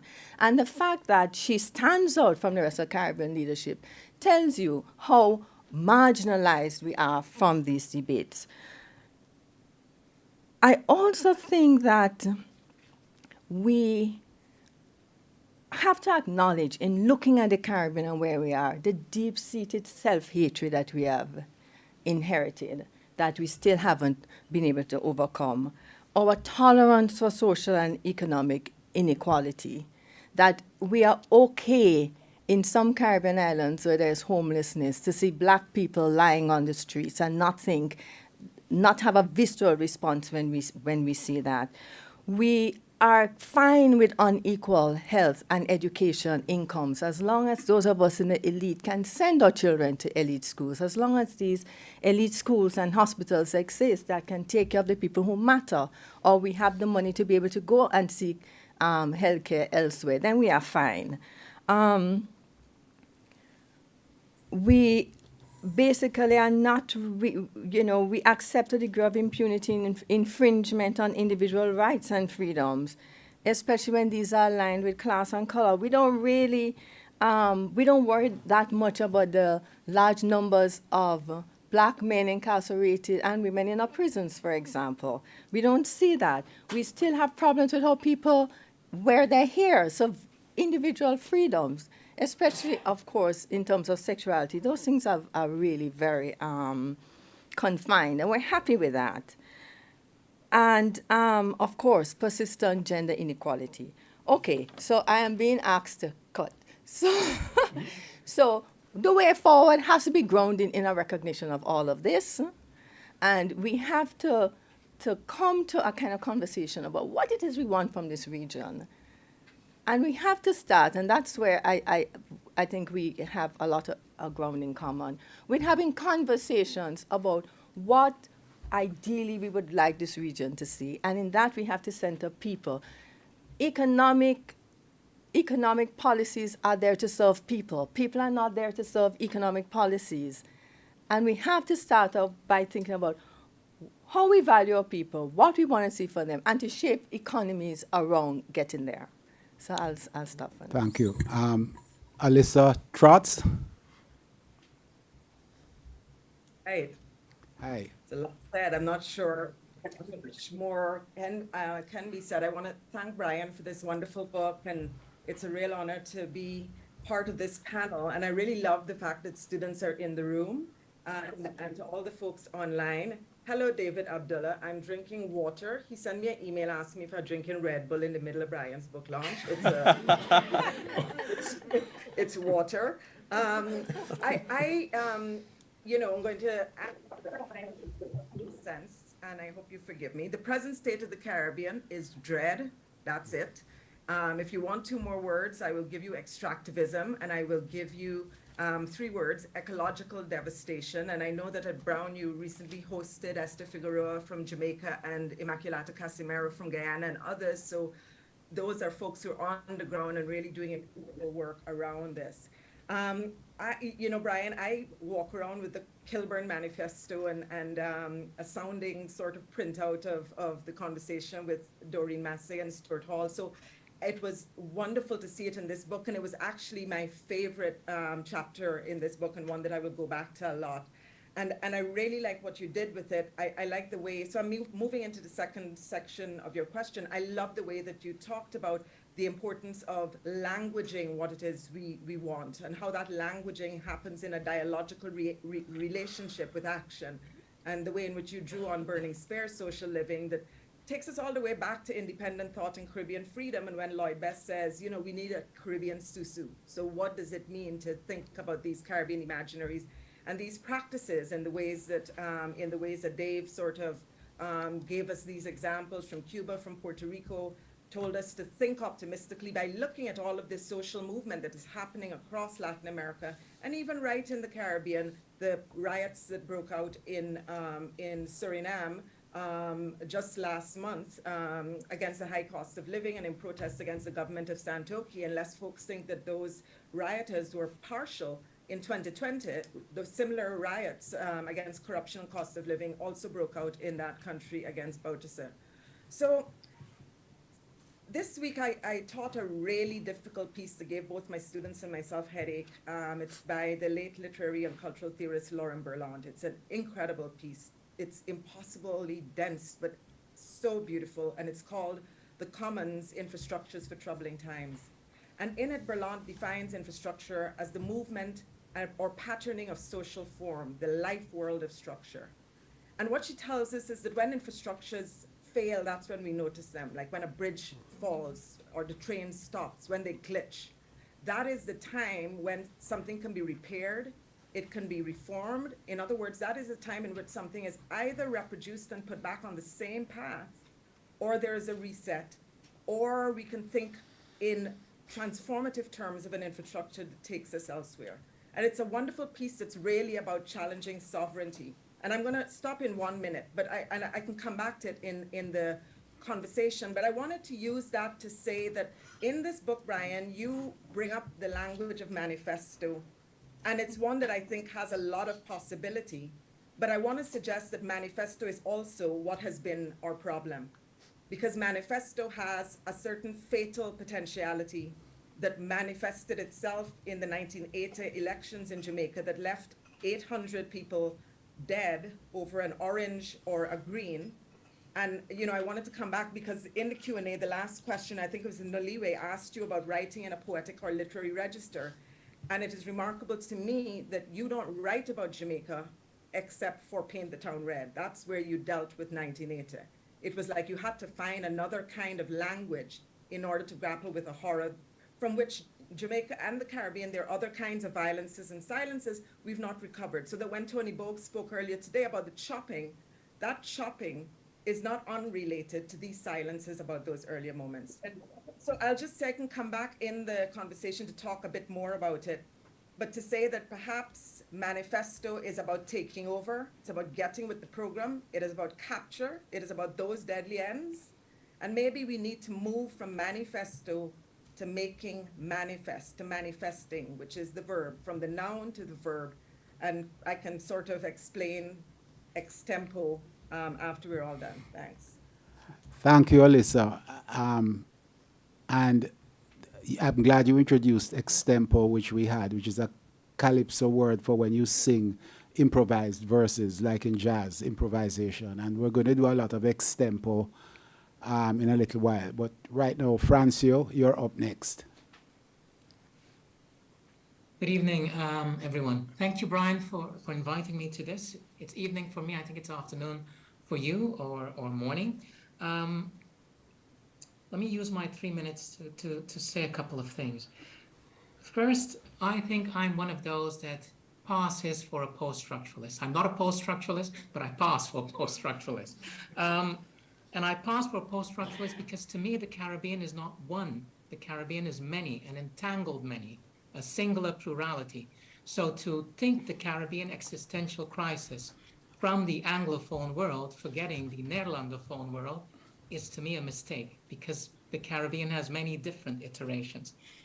Now, when I was president of the University of St. Martin, we used to say the Caribbean, you can't think it in French, Dutch, English, and so forth. You have to think it as different gold kind of societies. And by gold, we meant that the economic might not be the last instance, but it matters.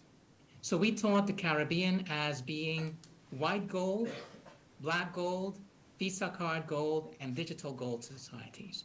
The white gold societies would be the societies of sugar and bananas and so forth. It's what made Bonaire, which was part of the Dutch Caribbean, similar to St. Vincent and similar to parts of Haiti. When we taught about the black gold societies, we recognized that Curacao and Aruba, with Shell and the Lago Exxon oil, resembled Trinidad. They had similar dynamics. When we taught about the Visa card gold societies, we saw that Barbados and St. Martin were similar. These were hospitality-based societies in the deepest sense. And now we recognize that some parts of the Caribbean are going digital gold, Curacao, for instance, trying to implement a digital economy. These changes how you understand, to me, the Caribbean and what is taking place. There is no chopping in many of the Dutch Caribbean societies right now. There is chopping in Suriname, which is not the Dutch Caribbean islands. So we have to be very specific about it. Now, I think that regardless of how singular or plural it is, there are certain things that matter. These are the questions for the way forward. 40 seconds. There are 3 questions that we thought we have to answer. The first is the question of purpose, and it can't be answered only in academic settings. It has to be asked throughout these societies. The question of purpose. This might be the first generation that will not have it as good as their grandparents had it, and it's causing all kinds of anxieties. And education and intellectualism might not be the only route for that, for answering that question of purpose. In answering that question, you have to deal with the second question, which is the question of diversity. In the Dutch Caribbean islands, Aruba, 50% is newcomer. On St. Martin, 80% of the population is newcomer. So you have to think about the social, recognizing that diversity. And the third question is the question of the sacred. In most societies, everything is for sale. The sacred is that which is non-negotiable. And if a society does not have that which is non-negotiable, then that society is in peril. And many Caribbean societies, in their singular plurality, are facing that peril in several different ways. So I'd like to talk about those types of things. And I've wasted my 3 minutes. I'm going to stop. Thanks, Brian. Thanks, Francio. And Gabrielle, you are last, or you could consider yourself the first of the second round, but you're last. Go ahead. Thanks so much, Brian. And I just want to congratulate you on a book that is, it is not an easy read, but it is very readable. And I thought so much about how these essays could be taken to others who may not be used to thinking about these philosophical questions as very accessible text. And I want to thank you for that reflection. I think the heteropatriarchal masculinist state is what is deeply threatened, what it seems that we call the left in the Caribbean, without naming it as such. And I suppose I still wish that when we discuss the state, the demise of the left, and so on, that we truly integrate the fact that what's failing is a particular approach to power, to the state, to people, and to nature that has been so key to feminist analysis, but which I still think is treated as marginal, but for me is absolutely central. And that we see that as in a state of hegemonic dissolution. And I'm going to lead somewhere with this, which is that I feel like the state that we are in the Caribbean, Alissa pointed to such things as, the destruction of the region and its peoples. But I feel the energy in the region is one of popular unrest. There is a deep simmering popular unrest, the kind that explodes at what on page 204 you refer to as these peculiar moments when a converging happens, apparently spontaneously, but which of course can be traced. And I think that popular unrest, that state of popular unrest, is where our theorizing needs to be now. I mean, decades ago, you would have gotten scholars talking about political society in Chatterjee and others in anthropology, you know, that political form of organizing that is not necessarily ideologically bound, but is rooted in the unrest that people feel about their daily lives and circumstances, and how that creates connections that don't necessarily come from theory or ideology. And I say that because out of the last few years, certainly speaking from Trinidad and Tobago, where I am in a state of extreme economic contraction since at least 2010, and that has not ended even with increased oil income. We also see something that I want to point to, which is, as you mentioned again, page 204, and there were so many beautiful phrases in your book, which is unprecedented collaboration and self-sacrifice. And we see it precisely in the collapse of infrastructure. We see it in the floods. We see it in what happens when people are hungry. We saw it during COVID. There's a kind of capacity of people to connect to each other that maybe is not guided by the mythos of revolution and the great thinking of the left, and which perhaps doesn't require the public intellectual to theorize it for it to happen, and rather to observe and be part of it, and trace it maybe. And I say all this because your book wrestles with the lack of a self-evident counter-hegemonic philosophy, and there's a lot of hand-wringing about it, which of course I understand. But I think out of it, the hope for the Caribbean is in the capacity of people to care, which of course is the most fundamental feminist ethic of all, which is in the work of Ndai and others, and which is where I think hope lies. Care, of course, can connect us across as human beings through shared collapse, through a shared experience of the collapse of infrastructure. Care is, of course, the most powerful threat to the heteropatriarchal masculinist state, which functions through division, through dividing people and creating hate and creating hierarchy. And so I want to bring us back to the fact that while we hand-wring about the state of social movements, that there is a vast and vibrant, and has always been vast and vibrant 50-year feminist movement in the Caribbean.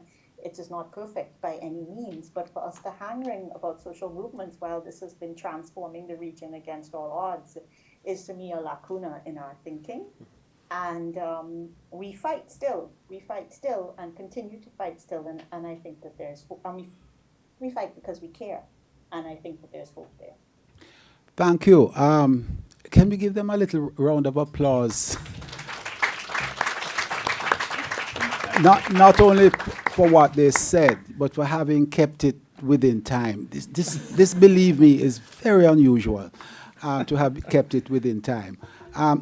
I want to sort of bring us back down to earth by reading a set of statistics that I quote in the book, and then I'm going to sort of switch gears and throw out a question for the second round, which really is an extension of the first question. But on page 13, I quote myself: "The range of statistics from across the region pointing to a crunch moment is overwhelming." In his insightful book, Beyond Coloniality, Aaron Kamugisha gives a snapshot of some highlights, including Guyana being among the countries with the highest suicide rates in the world, unemployment in Grenada between 2013 and 15 averaging over 30%, the rates of sexual assault in 3 Caribbean countries ranking among the top 10 countries with the highest rates of sexual assault, the 7 countries with the highest rates of educated workers emigrating to OECD countries, all coming from the Caribbean, and every Anglophone Caribbean country except Trinidad and Tobago being in a formal structural adjustment agreement with the IMF. This was when it was written in 2019. To these must be added that among 180 countries measured on the 2019 Corruption Perception Index, 3 countries, Jamaica, Guyana, and Trinidad, were ranked among the most corrupt. And tragically, that in terms of global murder rates per 100,000 persons, 4 Anglophone Caribbean countries ranked in the top 10, with Jamaica at 4, while 7 altogether ranked in the top 21. And then I go on to say, for the Anglophone Caribbean, this is not a moment of happy cohabitation with the neoliberal model, nor is it one of peaceful complacence with a functioning and successful parliamentary democracy. Rather, as Norman Gervin has warned, this is a time of growing existential crisis, in which the failure of the post-colonial model to deliver a better life for the majority, their perception of rising prosperity for only a minority, and the growing possibility of environmental disaster on the horizon has led not to popular revolt, but rather an emerging consensus of all-round hopelessness, with a surge to the exits, and for those who can't make it, a turn to the bending and breaking of rules to survive and to try to achieve the good life by any means necessary. Okay, so that is my quote, and what I'd like this round of conversation with whoever wants to pick it up is, what does the Caribbean look like in 50 years' time? What does or should? What? Both. Thanks for providing that sort of intervention, because what does and what should the Caribbean look like in 50 years' time? Anybody? I think that's too difficult a question to ask. I mean, so much Bring could your happen. mic. Yeah, we don't know. 50 years on, I mean, it's just really hard to, you know. Paget, let me interrupt you and then come back to you. Precisely because we don't know, and if we think, certainly of the Marxist tradition, is this hesitancy to look beyond the conjuncture. Let us imagine what does and what should it look like as an act of imagination, as a poetic act, as opposed to an act of social scientific analysis. Can I just say that I'm just reading, I'm not necessarily answering the question, but I'm just reading some information from the EU on the French Caribbean, and they have a 20-year projection of what the region would look like. And there are very clear patterns, one of which is a loss, aging of societies, but a loss of young people to Europe, so that the populations are going to be much less, so lower than they are now. And this is based on high levels of poverty, low levels of access to education and certification. So I think that, I don't know that we have done that kind of exercise for the Caribbean, but we definitely should. And I mean, the question, and I'll hand it over to Paget without answering, is if present conditions continue unchanged, then what would it look like? What road are we heading down? Mm-hmm. But if it's to change, then what needs to happen? And I think that's what you're asking. I can live with that, yes, absolutely. Paget, you want to take it up, or are you still hesitant? Sure, no, I mean, okay. I see this present moment as very similar to the period between World War I and World War II. The collapse of the first experiment in neoliberal markets, right, collapsed, 1914, and led to the start of World War I. And the failure to find a quick solution we got Mussolini, we got Hitler, we got fascism, all of this stuff. Crime, we got the Depression, right? All this stuff. What got the world out of this? We saw democratic socialism, the New Deal, and of course, new technology.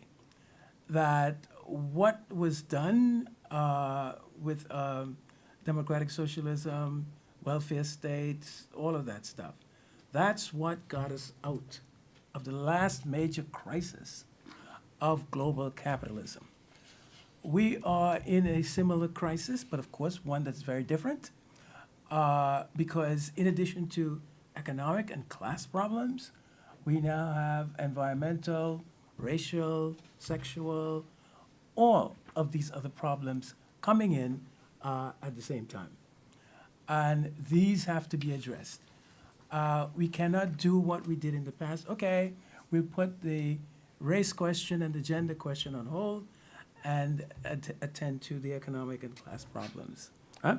So these are some of the difficulties. So in my way of thinking, I would say, well, if we know that technology was a factor, a positive factor in getting us out of the last crisis, if we know that democratic socialism, welfare state policies, and that sort of stuff was what got us out, right? Then I think we have to think along those lines, at least in addressing the economic dimensions of the crisis. Of course, we cannot just copy. We have to rethink what welfare states or what democratic socialist states would look like today in this context.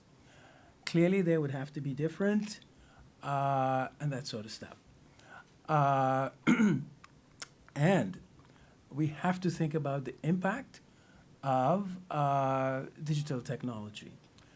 I think we can all see that this is revolutionizing the world.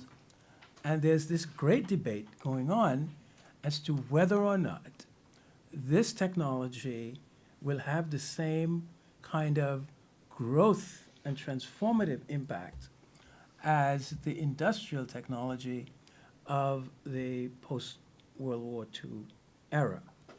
So if indeed it turns out that this technology is going to be as transformative as the industrial technologies in the post-World War II period, this is a positive, right? We can expect that, you know, some of the economic problems that we're having will get resolved by this. If, on the other hand, it turns out that this is going to be, as many people are suggesting, a low-growth technology, you know, then it's not so good, since this was the way we got out of the last major crisis. Can I And so- ask who is we? Huh? Who is we? In terms of what? You're talking about we, and I'm not sure who the we is and how much control do we have, whether it's a Caribbean we, a global we, It's a and global how we. the we is differentiated. No, And I'm talking about, okay, this is a World War, the collapse of the 30s was a global collapse. I think that the problems, so that, for example, you were talking about rising levels of inequality in the Caribbean and so forth. Here in the United States, the levels of inequality are even greater. So there's a common state of capitalism that is generating these unacceptable levels of inequality globally. We have them in Sri Lanka, we have it in India, right? And not only that, but as the left, this is what we predicted. We knew that markets left to themselves, this is what we get. It was there, right, before World War I, right? And in his book, Piketty has shown that right now, we are right back to the levels of inequality that we had before World War I. Okay, Alissa wants to intervene, and she's behaving very properly. Alissa, you can actually intervene without putting up your hand in this discussion. Go ahead. Thanks. It's a really hard question to ask. Almost, we can't really answer it, especially if you take up Stuart Hall's politics without guarantees. Like, where will we be in 50 years? It all depends. And at the same time, I understand and agree with the impulse because, Tracy Robinson, and I think it was a response to Jackie Alexander's Pedagogies of Crossing and Small Acts, had said it's not enough to talk about what we're trying to fight or save ourselves from. We have to have some imaginative capacity to think about what we're saving ourselves to. And so in that sense, I think it's important. I think these are really big questions. The ones that Paget put on the table are big questions. And so let me begin by saying it obviously is not easy to be in a position of leadership or in power. And Patsy, I actually don't think there's a single government in the Caribbean that is against extractivism right now. I will just go on record and say that. It is not easy to be in political office. I could barely run the Department of Women and Gender Studies, and I probably butcher it as I speak right now. So recognizing the responsibilities of leadership, but I want to go out on a limb because it's something I don't know that much about, and a limb because it's also something I'm preparing for some talks I have to give in a few weeks. And I want to begin with the fact that, one of the fundamental problems in the Caribbean, and Norman Gervin made this, those statistics that you cite there, Brian, like in 2011, I think it was to the Oil Field and Trade Workers Union, Norman gives this talk and he cites these figures. So it's like 10 years ago, 20 years ago, this stuff seems to be persistent. How do we address it without ending up with some failed state notion in which the Caribbean people are backward because the Caribbean people are backward? So I want to begin by saying, to me, a fundamental problem is that the Caribbean has one of the highest net food import bills in the world. And the crisis is perfectly captured. I don't know if Esther Figueroa is on this call, but the crisis is perfectly captured. The contradiction is perfectly captured by the fact that right in Jamaica, right in cockpit country, you have bauxite mining going on in the heart of Maroon country, where there's a whole different relationship to land, there's a whole different relationship to food sovereignty, there's a whole different way of languaging one's relationship with humans and more than humans. And so I think for me, that tension is really something we need to think about. And I want to suggest two things, that in fact, what Gab spoke about, which is like this ordinary capacity, these ethics and this relationship of care, it isn't something new. And this is something I've been thinking about in relation to these talks I'm writing. So, Paget went back to the World War I, and I started with bauxite mining and cockpit country, but we could also take a walk down to Erna Brodber's black space in Jamaica as well. But let's go back to World War I, because this was a time when Jamaica, Suriname, and Guyana basically helped to bring the Allied war back home because they were producing 80 to 90% of the bauxite that went into the aluminum that took those planes into the war. And let's go back to something like bauxite industries in Jamaica, Guyana, and Suriname. If people were doing what they always did in the interstices of bauxite, if all of the relations of care that Gab talks about, that we don't look at because, bless their hearts, the folks writing critically about that period were more concerned with the industry itself and not necessarily with the informal relations of social reproduction that were taking place elsewhere. But if we began with all of that resistant work, would the strategy have been, and this is where I come back to manifest as opposed to manifesto, would the strategy have been to nationalize, to take over, to just exchange and repeat, a glitch that is not a change? Could we have thought worker cooperative? Could we have thought radical land reform? Could we have thought multiplying all of those informal possibilities that operated in the interstices of a racist apartheid bauxite company, at least in Guyana, and come up with something different? That's what I'm talking about. Yeah, and the racist features were in Jamaica as well, so those were common. Do we have any responses on screen or in the audience?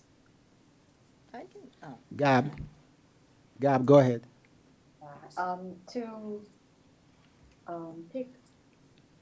amplify some of what Alissa is saying, I mean, not so much the prediction of 50 years, but again, the idea of where is our hope for the next 50 years.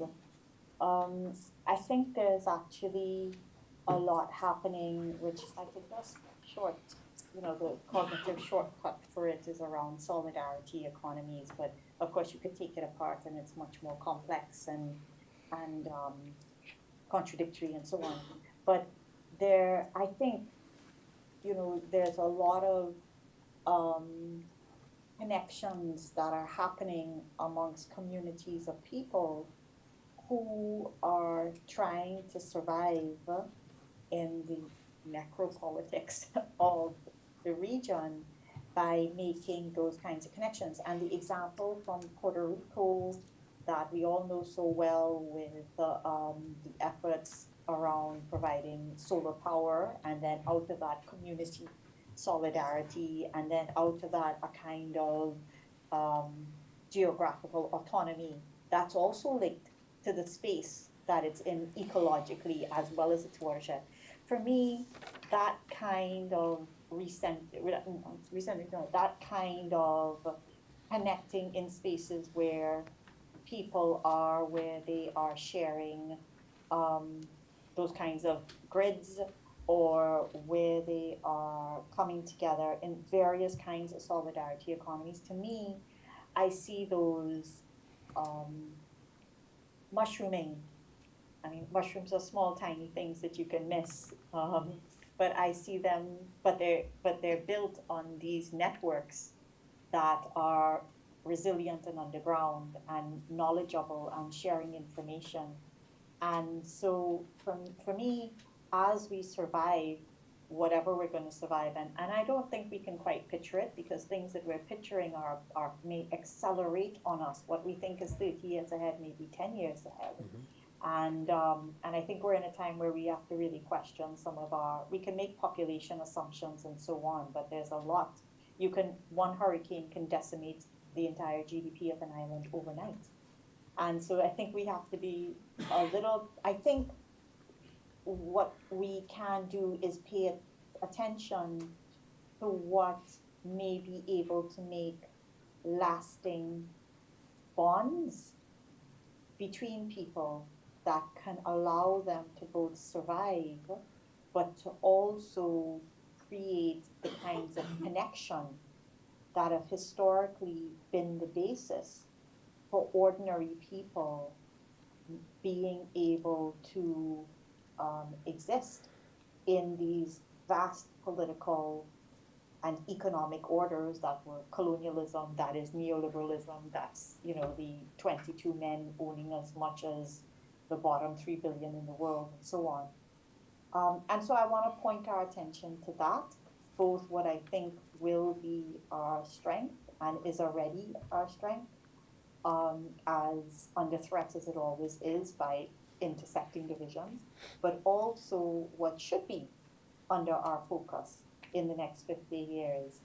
And even if it is not under our focus and we ignore it, I think people are doing it anyway, because there's some kind of recognition that this is how they're going to be able to survive.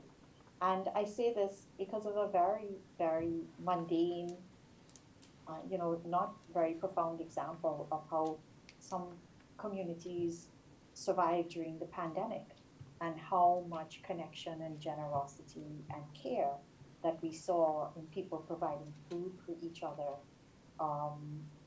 in that time.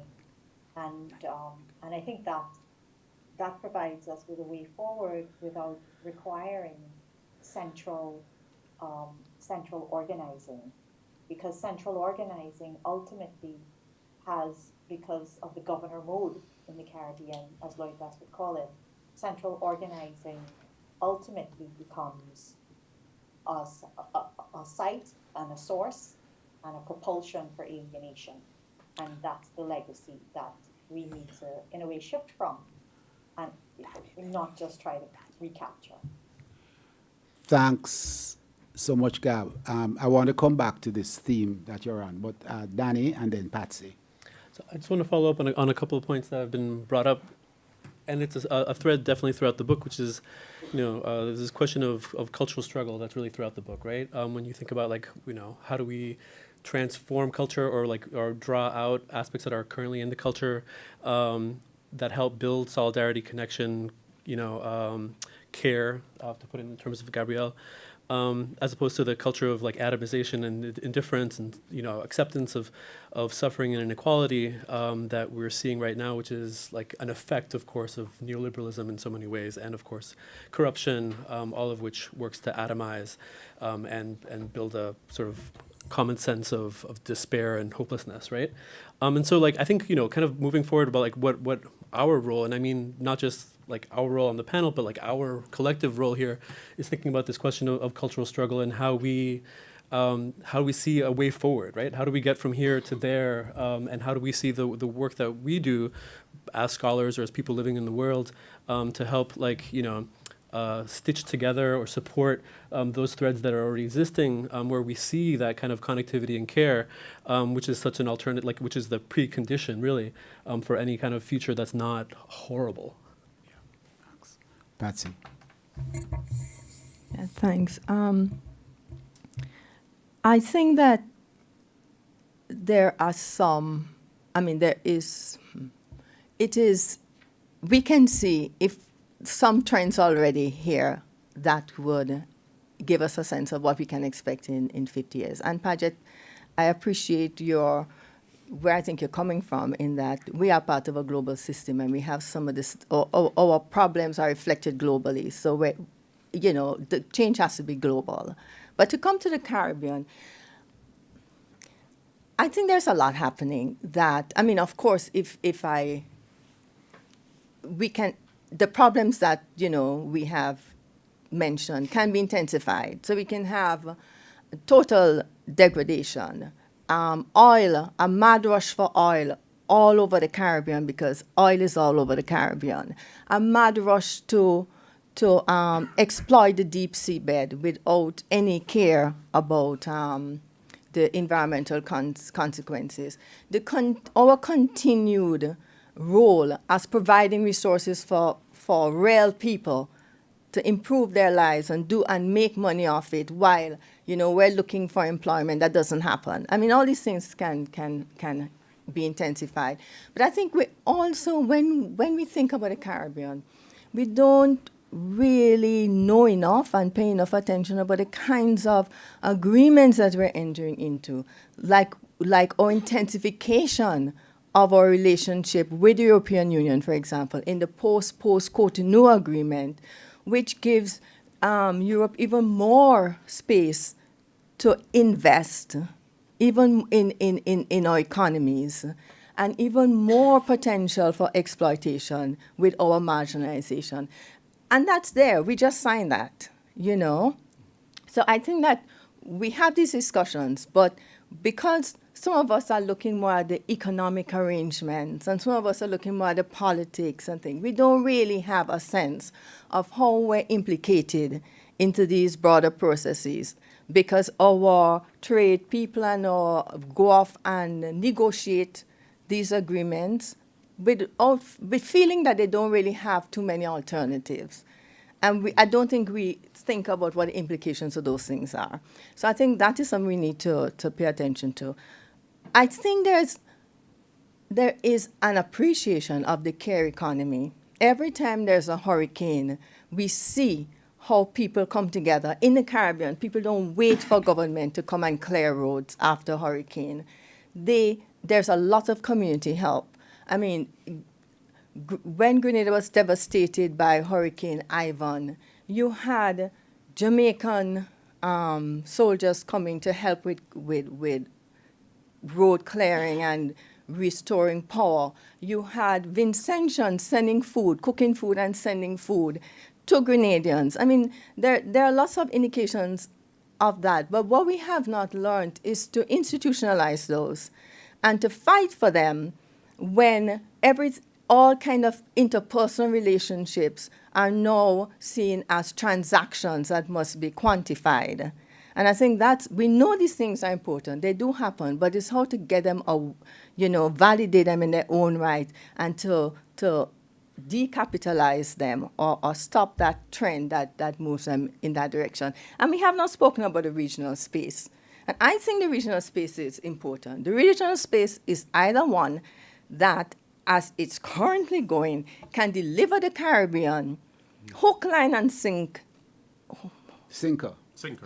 hook, line, and sinker to Europe, to anybody, to Cuba, not Cuba, China, not Cuba, to China, anybody who is there, to the US, right? Or it can be one where we can actually take a stand and try to rethink a different Caribbean and how our solidarity can lead to a different outcome. So I just want to put the regional as part of that story. What I'm hearing, you wanted to comment? No, but quickly, what I'm hearing, some great ideas on the table, but there's a tension between what Alissa and Gabrielle are saying, which Alissa with manifest to unmanifest, and Gabrielle with recognizing initiatives from below. Is initiatives from below and an alternative world that is present in what people are doing. Patsy also hinted at this, as did Daniel. But there's also this troubling problem of the state, right? The state as it is. I mean, all of these countries have a state. I mean, that is how they make agreements with the European Union or with Cotonou or what have you. There's a state which was seen at a certain moment in time as our savior. If we were able to control the state, to have free elections, to win power, then we could do this and that. Now the state enters the arena in the 21st century as a problem in itself. In other words, it's not just there for the manipulation, but it is a problem in itself, to the point where we're talking about initiatives that not only ignore the state, but in an almost anarchic sense, and I'm using here anarchic in a good sense, not in the way it's used, in an anarchic sense, moving beyond the state. And I'm just putting on the table, the state is real, right? I mean, if you go to Jamaica, you can go to jail if you do certain things or not. Not everybody goes to jail, and this is a problem, right? Only some people do for wrongs committed.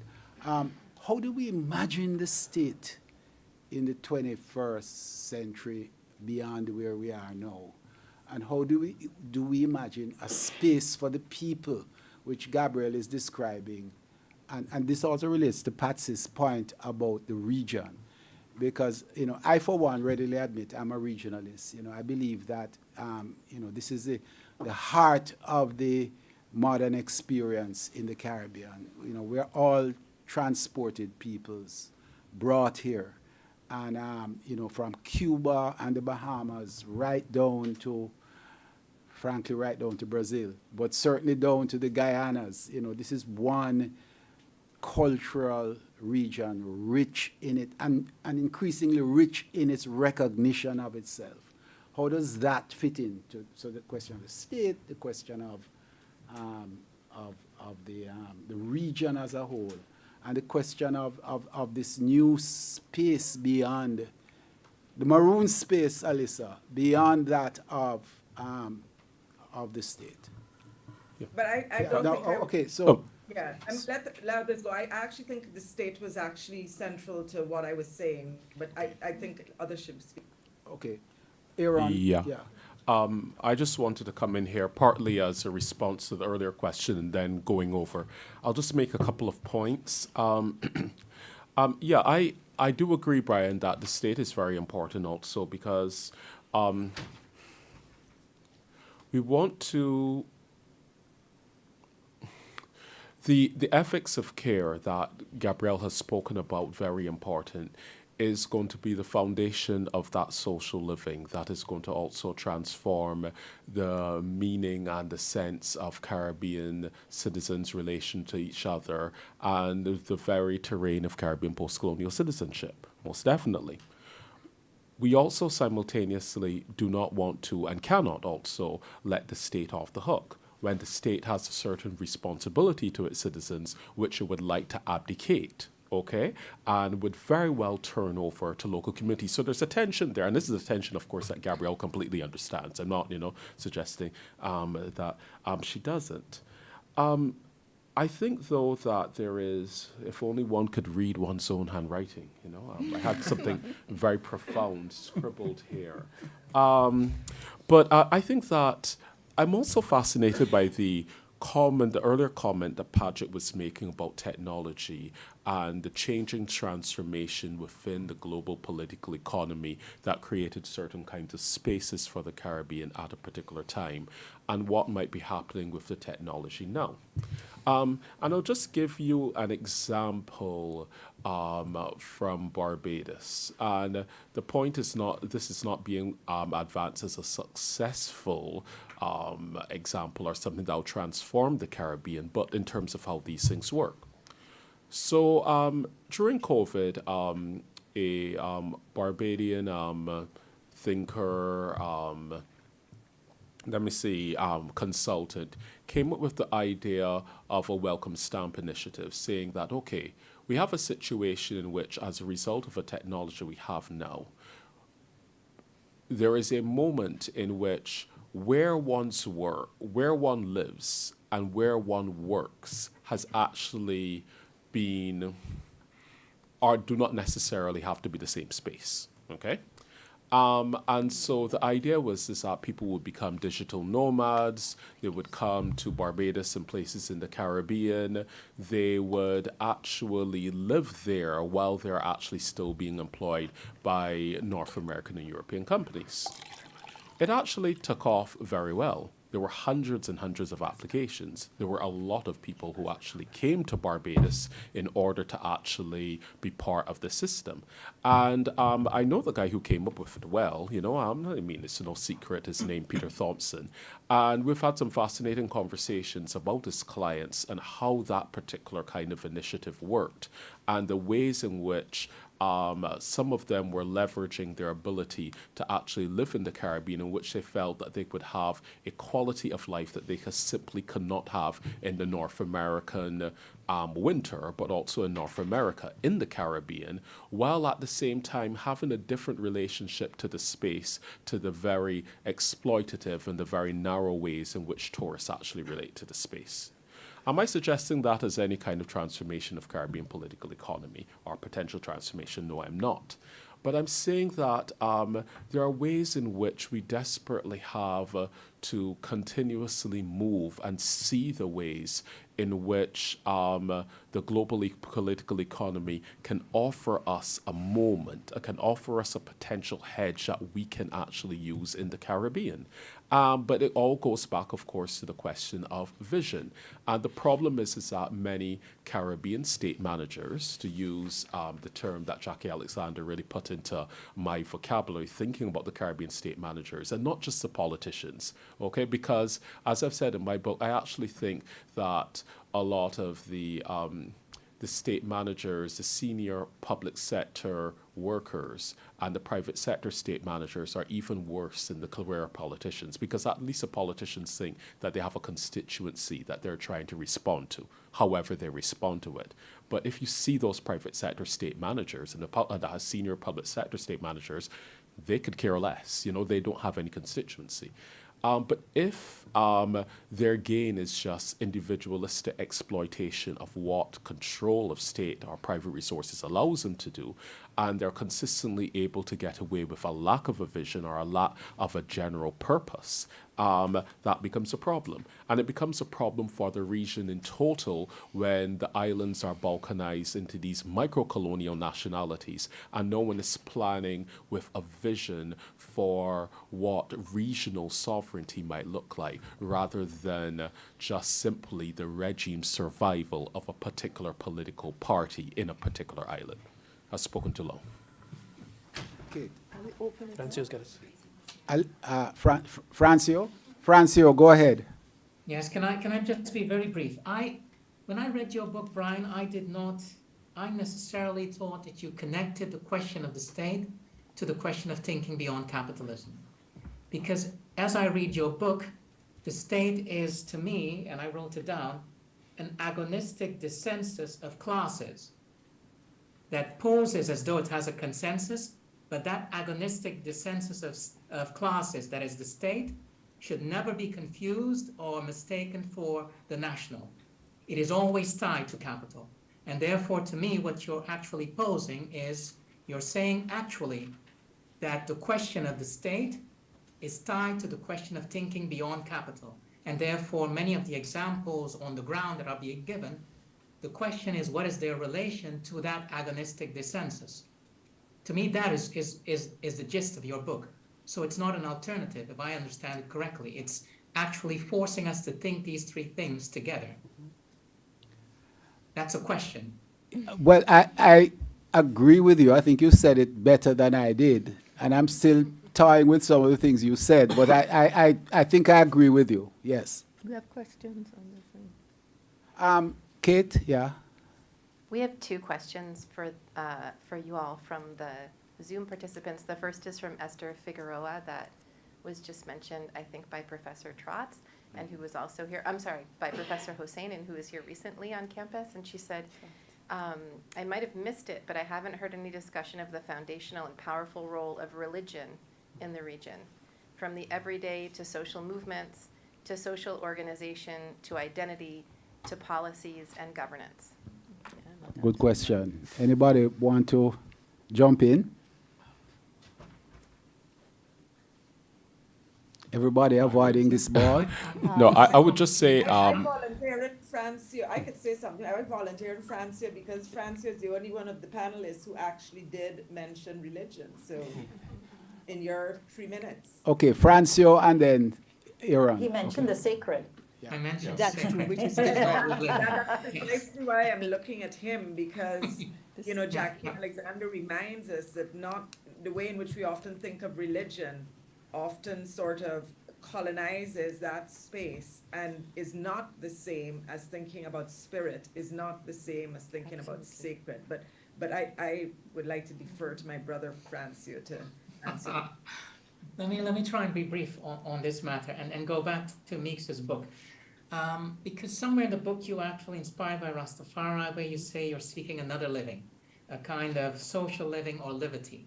And then you quoted, I quote you when you say liberty is the Rastafarian word for a decent, moral, clean, environmentally friendly way to live the good life.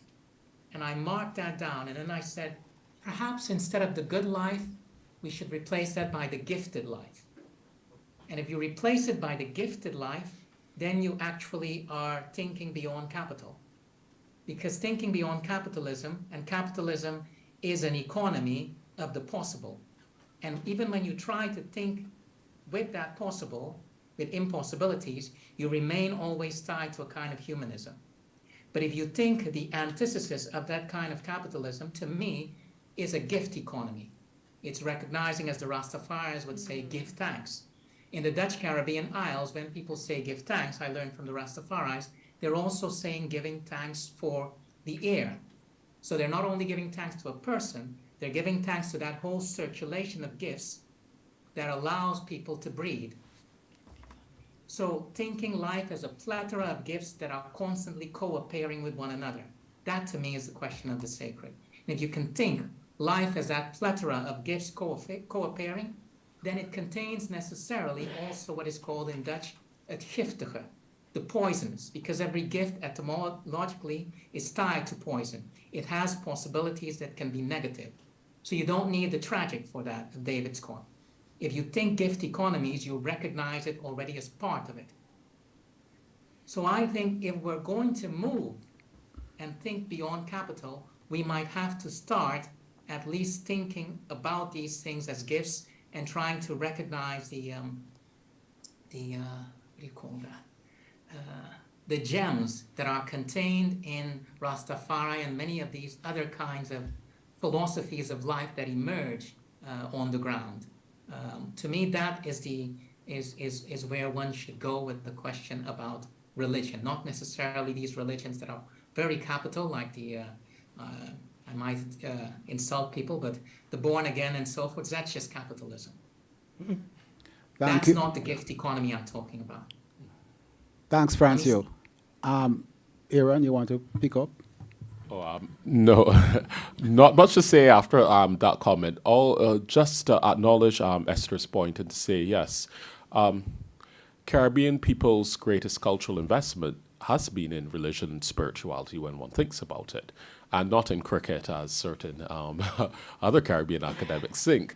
And I think that it's central, it's important, but of course, many Caribbean academics have been trained to think in a very secular lens.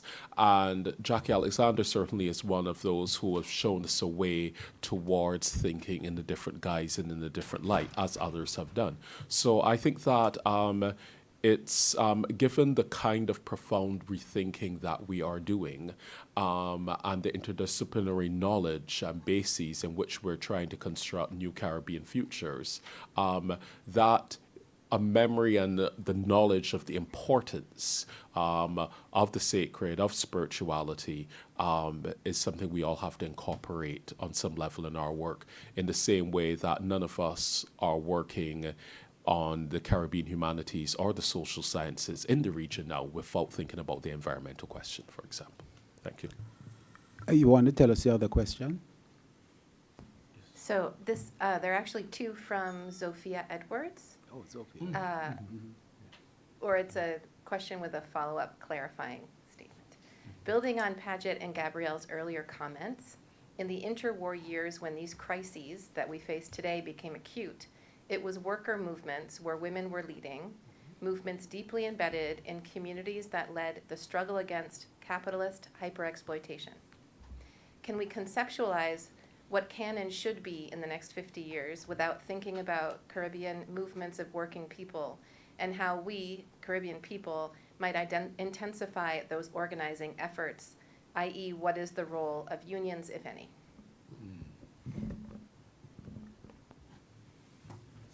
No, I think that's a key question here.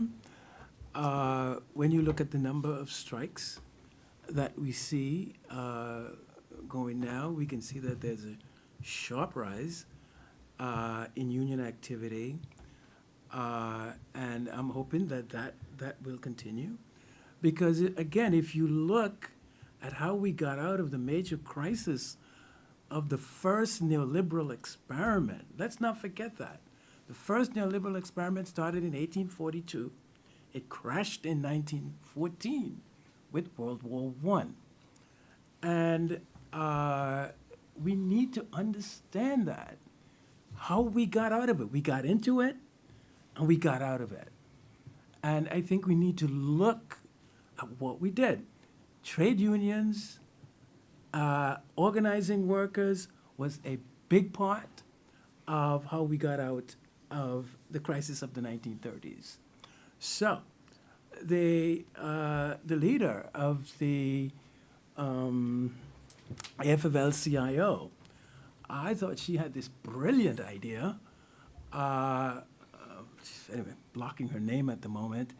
But she is trying to collaborate with MIT to create a Workers' Institute of Technology. And she wants to collaborate particularly around 3D printing. And I just assumed that every union in America would have rallied behind her. She's not getting any support, right? But to me, this is the kind of move that has great potential. And it's something, those are the kinds of issues that I think are there in the present moment, that if we recognize and really try to push, could change dramatically, right, the outcome. It's innovations like that. I would also note at this point in time, at least in a lot of islands like Antigua, where I hang out, the number of young people doing startups, it's just incredible. As a matter of fact, the guy, Don Charles, who tries to help and fund a lot of these startups, he now spends more time in Jamaica helping startups in Jamaica than in Antigua. I tried to call him last night. I couldn't get him. He was in Jamaica. So there's a lot of innovative activity going on that we just don't know exactly where they're going to lead. So let's not close, the picture too prematurely. There's a lot here that's new. And I just think we should keep the example of how we got out of the crisis in the 1930s and be as open and innovative, as imaginative, and optimistic. I like the word optimism in Brian's book.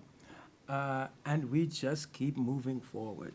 Well, sorry to come in here with a sort of sideways point against optimism, it seems, but I'm just putting it in there in the mix, and that is, the whole debate around robotization, which is one of the key moves of this era, in which, robots are coming into the picture for all along the line, from assembly to construction.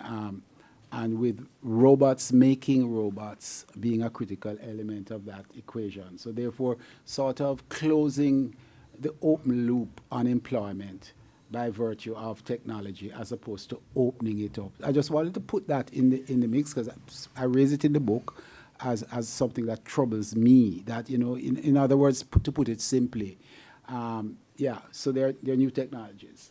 But the technologies are being made by robots, and therefore, if robots are making those robots, then that avenue towards the school. The second thing I want to put in the picture, and there are people wanting to come in behind me, is the environment. I don't think has been given the necessary space we need to give it on this climate. I mean, Paget, your entire sister island of Barbuda had to be evacuated because of a hurricane.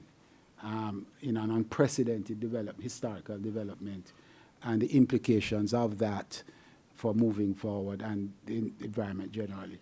I'm going to go to our panelists out of the room, our Zoomers, but before I do, the audience in this room, again, very peaceful, very calm. You're allowed to intervene, right? You're allowed to intervene and ask difficult questions or problematic questions. Who was it? Gabby? Yeah, I really like the question of the union. Like, what is the place of union organizing in this time? And it doesn't appear as much in your writing, this, considering this trajectory in this particular book. But I think what is really interesting, and this is a conversation that I've been having with union comrades here, is the unions have not reconceptualized themselves around precarity in what were stable jobs in the first place. And they continue, it's almost like how your book, as you said, it's reflecting on a time gone, although somehow we're still in the moment of seeing it pass at the same time. And the unions are just not out there taking up the contemporary questions of the moment, which is, how are people experiencing labor, and what is the whatever that labor is, that form, that site, and so on. And then what is the sense of collective community and collective rights, they are just not taking up these questions. So if I think back to Elma Francois organizing in the 1930s, again, the feminist tradition really offers us so much that somehow we gesture to, but in not centralizing in our political trajectory, somehow we sometimes miss. She and others were organizing unemployed persons. At that time, housewives were being organized.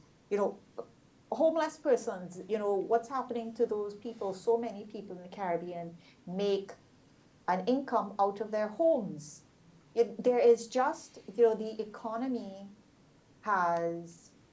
is a very different one from how I think unions are currently organizing in the region.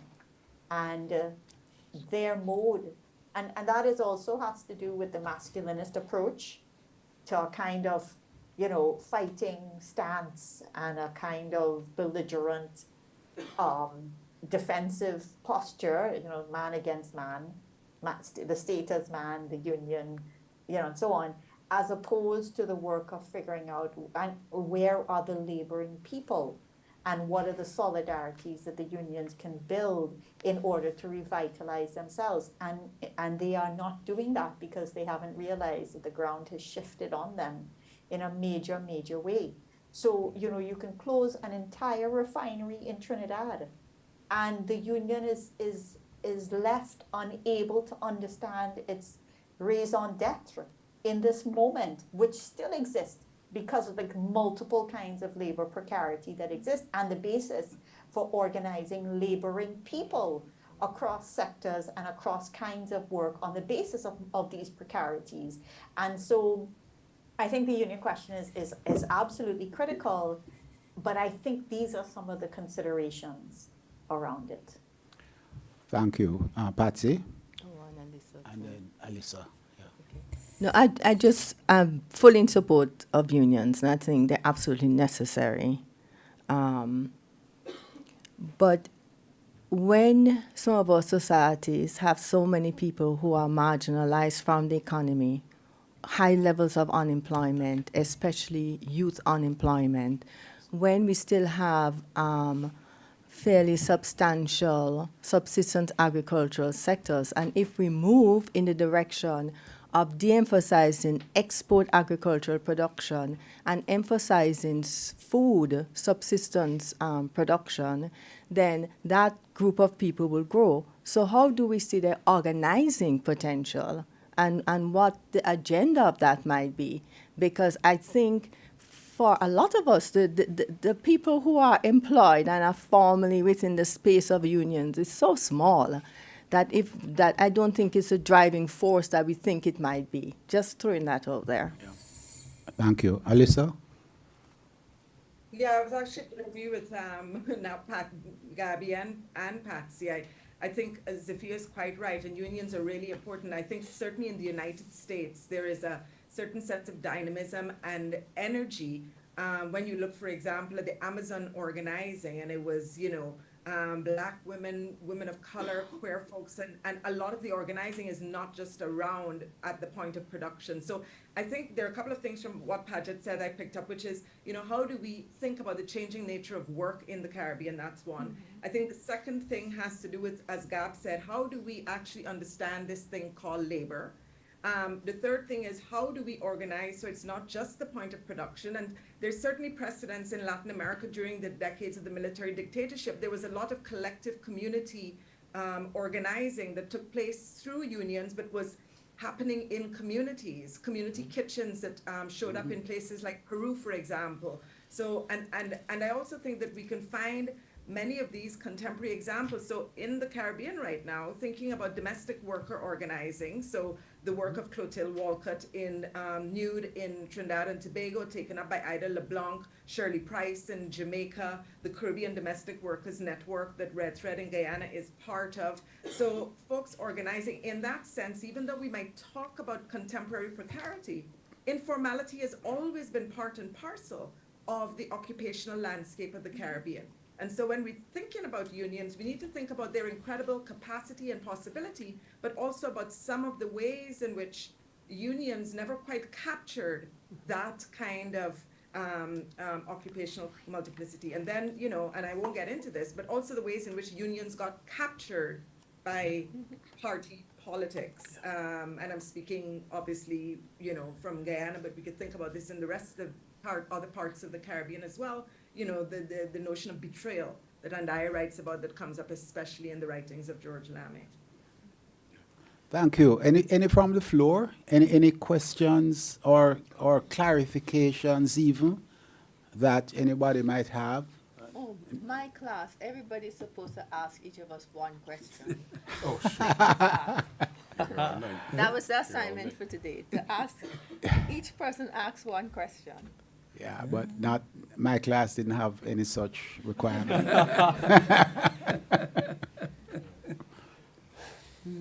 No, yeah, okay, Ainsley, yeah. Thank you. You want to identify yourself Oh, first? yes, I'm Ainsley LaShure. I'm in Africana Studies and Poli-Sci, assistant professor. And I actually wanted to ask a question about the nation state, right? And especially the way that the state is being conceived, and to think about the people as political actors. And there were a few things that stood out to me from the discussion, and I just want to put them on the table and ask you to think about it. So one thing that happened was this comment about kind of like thinking about representatives in the state as somehow having at least having an allegiance to a constituency, right? So there's a sense of the people that they're responsive to a particular kind of people that need to vote for them, support them in some way to maintain their power, right?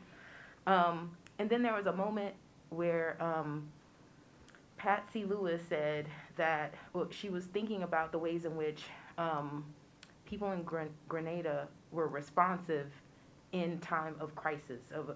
And one of the things that you said at the end was that the things that they were doing needed to be institutionalized, right?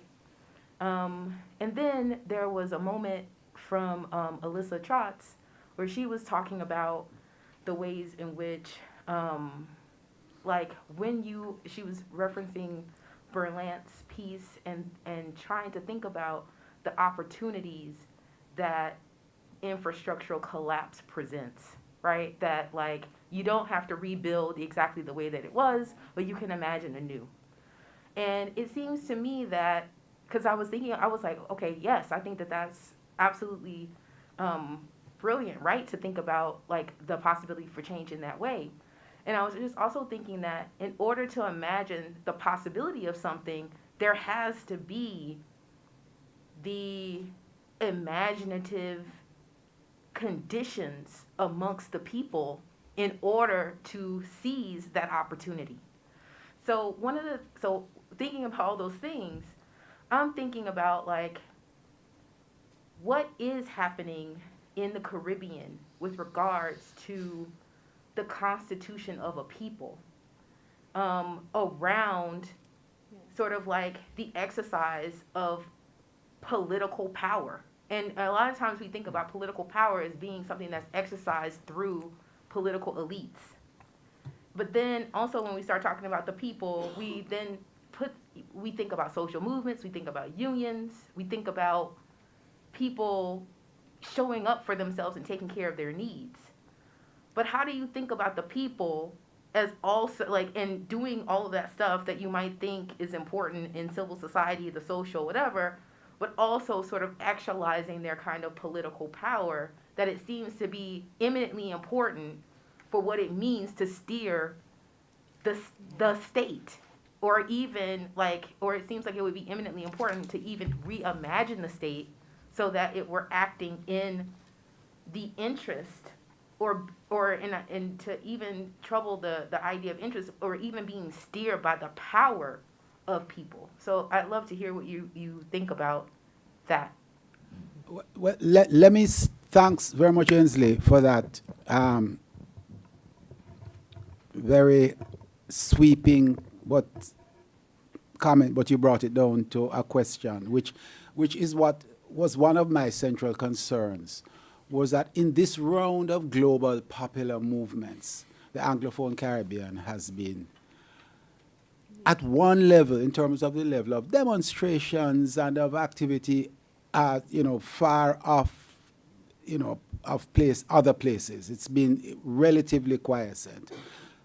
I correct that in light of Gab's comments of movements on the ground which are not always detectable. And there are also lots of other things. Esther Figueroa will talk about the movement for against extractivism in Jamaica. The women's movement has been going all the time. There are initiatives in popular culture which are great. The sort of new reggae movement in Jamaica. People like Chronics and so on are at the cutting edge of rethinking culture.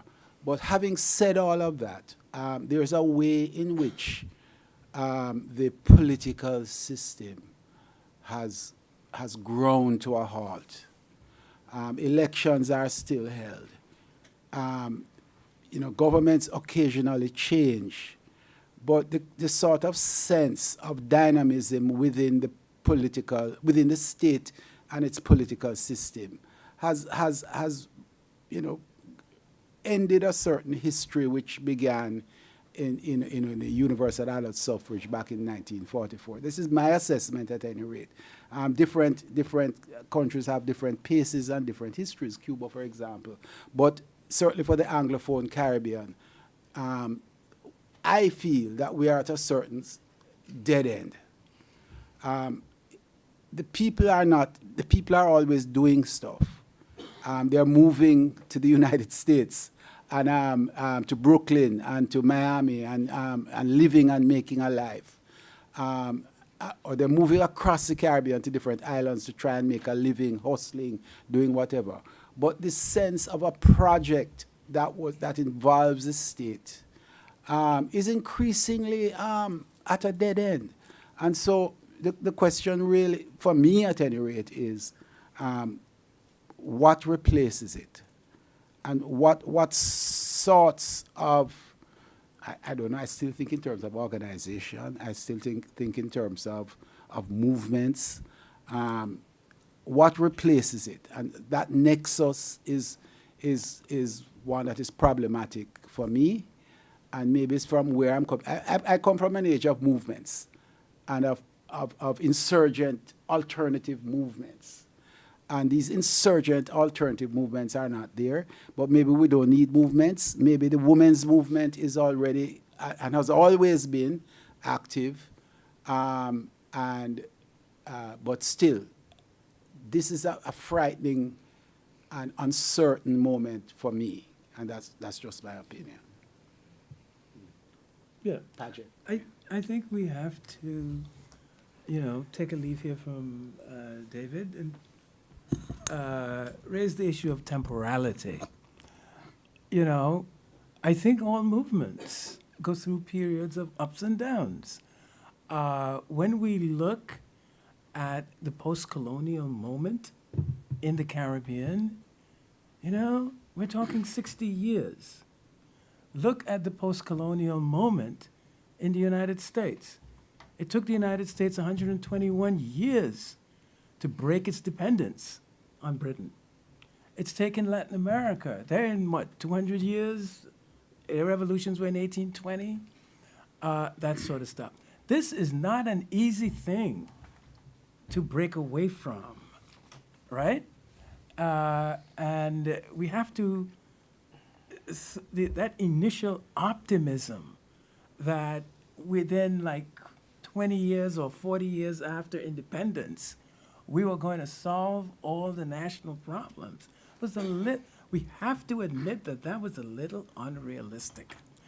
And to think that we're going to, and this is my big problem with David, that after one try, that we're going to sink in despair. No. The United States, that was civil war. Hundreds of thousands of people slaughtering each other. Deep crisis of the nation. Did they give up? No. Lincoln picked America up, right?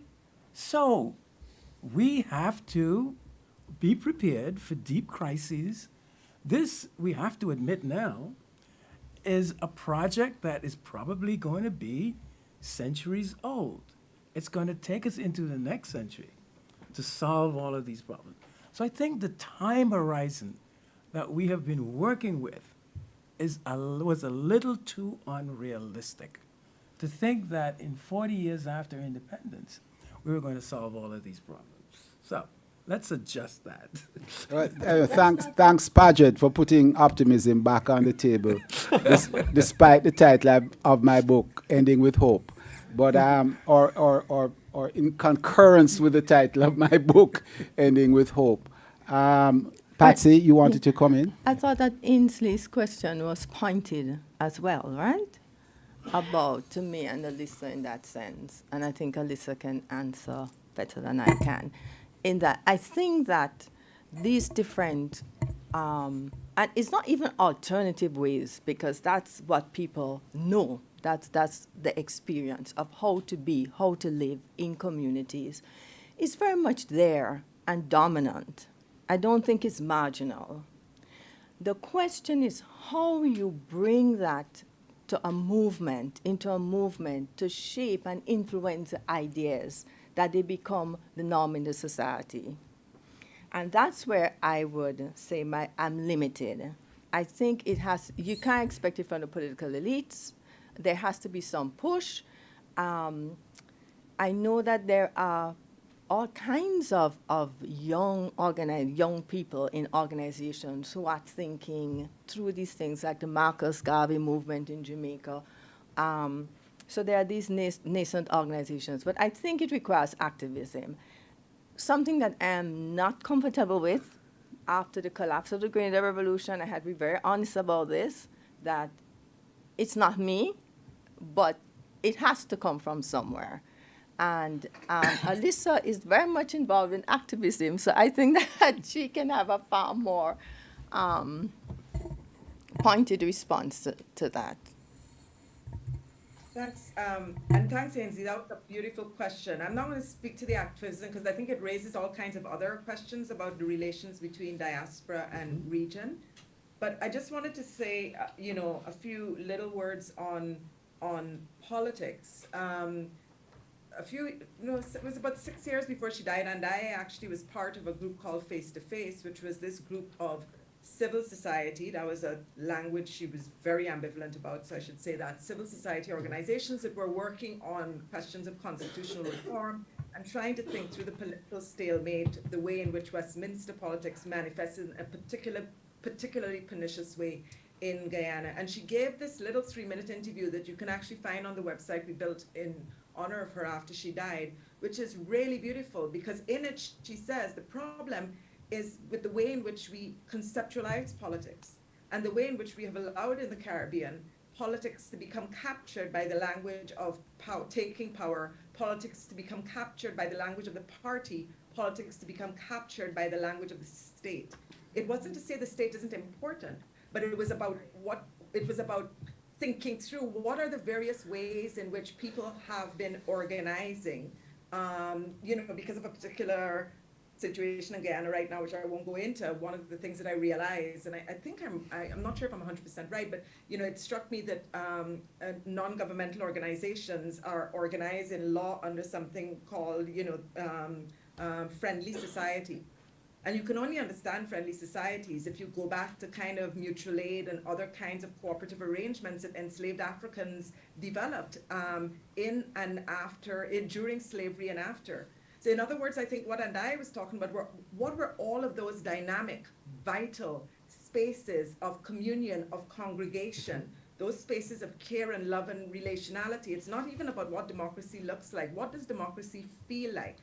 And what she was saying is that multiplying those spaces, connecting them up against region, connecting them up internationally where national is not about state, is a way of thinking about how we transform state structures. And the last little story I want to leave you with is the story of, I'm glad you came back to 53, Erin. I think a lot could be said there. And I also think actually that we talk about betrayal and the collapse of the left after Grenada.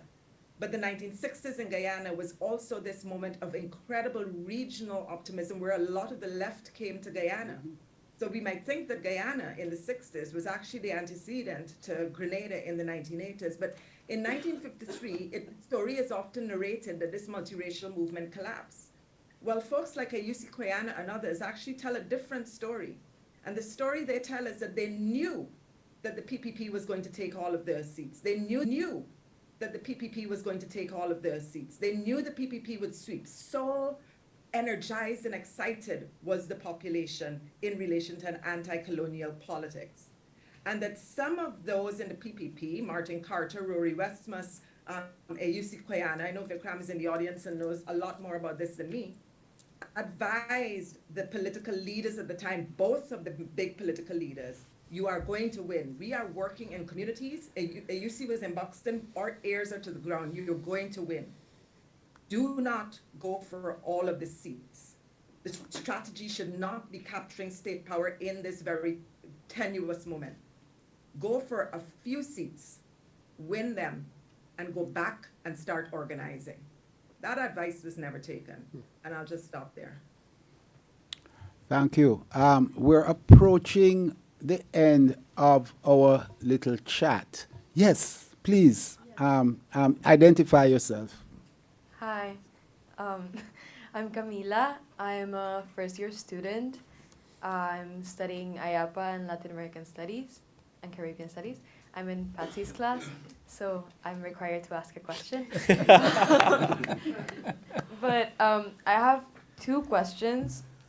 The first one is, now that you're talking about like decentering politics from the state, as this is gonna be interesting, as a local, I think sometimes people perceive the state as the enemy or like the state as the one in power. But specifically with the Caribbean, I think as a center that is like focused on tourism and like mineral extractivism and all of these things, sometimes the enemy in like, how do you call these? Quotes? Yes. Is not necessarily the state, but these like stateless companies that people sometimes don't even see. So if we're talking about like forming movements against these very like invisible corporations, how do you do that?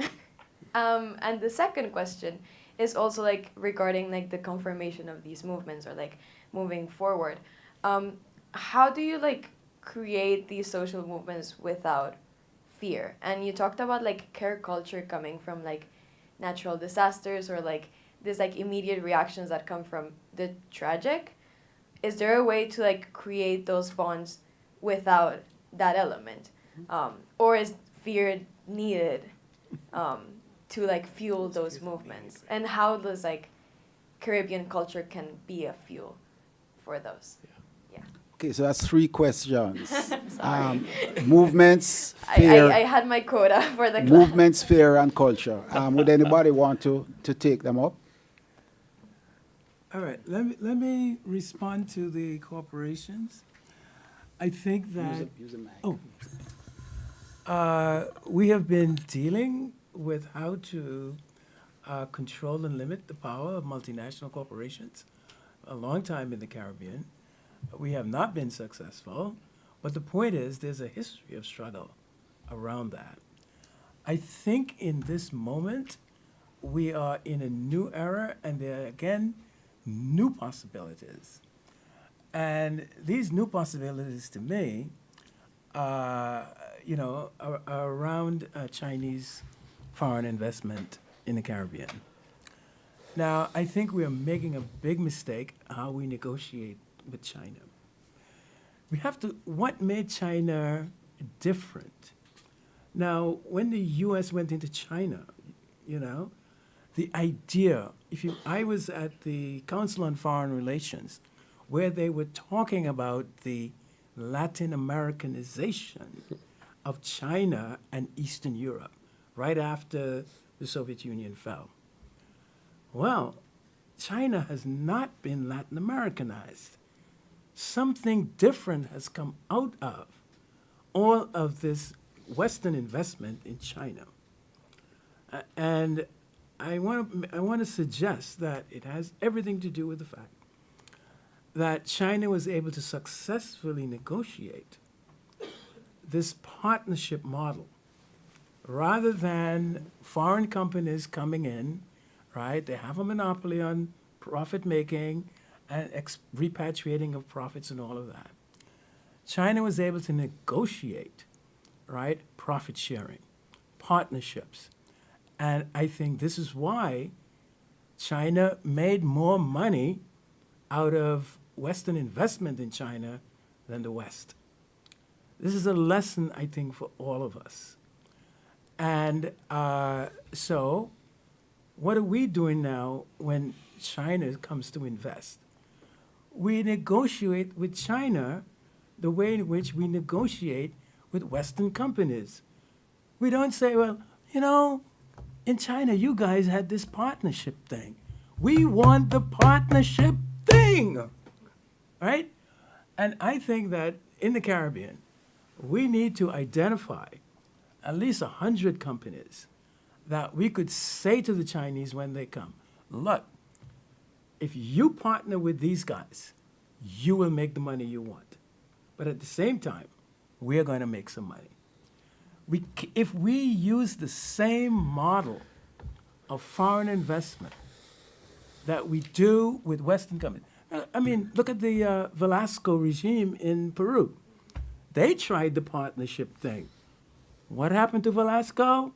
He was murdered, okay? So when the Chinese succeeded in doing this, they broke a very, very powerful norm in the world of foreign investment. And I think that the best way we can now push that norm further is by saying to the Chinese, this is the way we want to invest. And if we get them to come into the Caribbean in that way, then when the Americans and the Canadians and the Europeans come, you say, hey, that's the old way. This is the new way. You know, we have to make moves like that, right? Because to me, this is what the Chinese did that was different. And that's why they're not Latin Americanized, quote unquote, the way we have been Latin Americanized and Eastern Europe has been Latin Americanized. So to me, that's how I'm thinking about the corporate thing. Yeah. There was a question on the culture, right? And I think that's a question ripe to consider. I think one of the strengths of the Caribbean region, even in these very difficult times, has been the buoyancy of its culture.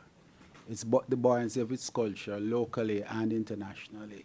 And the culture is also a reflection of the times we're in. So a lot of it is dance music, for example, but not particularly politically combative in the old style. But there's a lot of it which is addressing current social questions in very sharp and decisive ways. So it's a reflection of the moment we're in, but they're currents.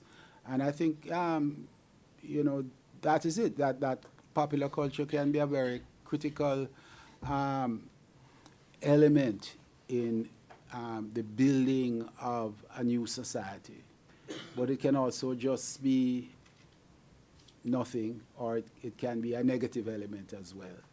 And I just think that putting it on the agenda is an important area for consideration, as you have done.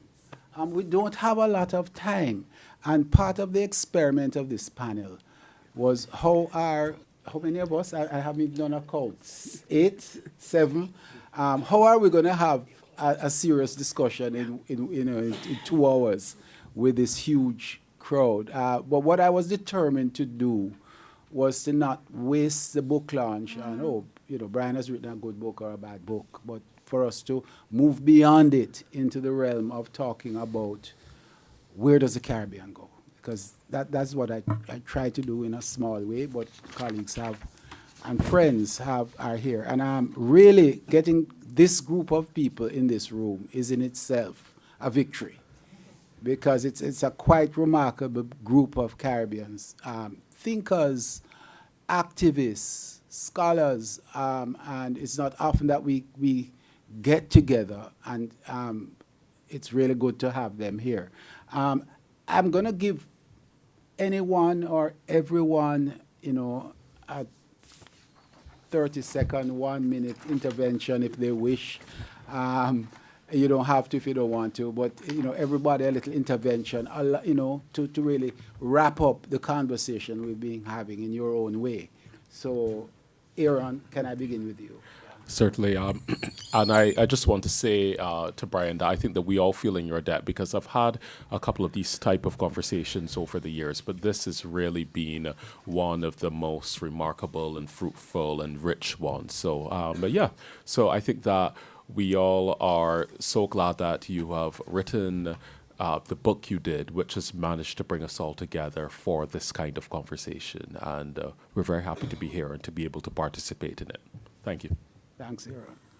Paget, I don't know if you want to say anything. Sure, okay. Yeah, yeah. No, I'd just like to just reiterate, we've got to get back to working class organizing. We've got to think about unionization on a global scale, the globalizing of union activities.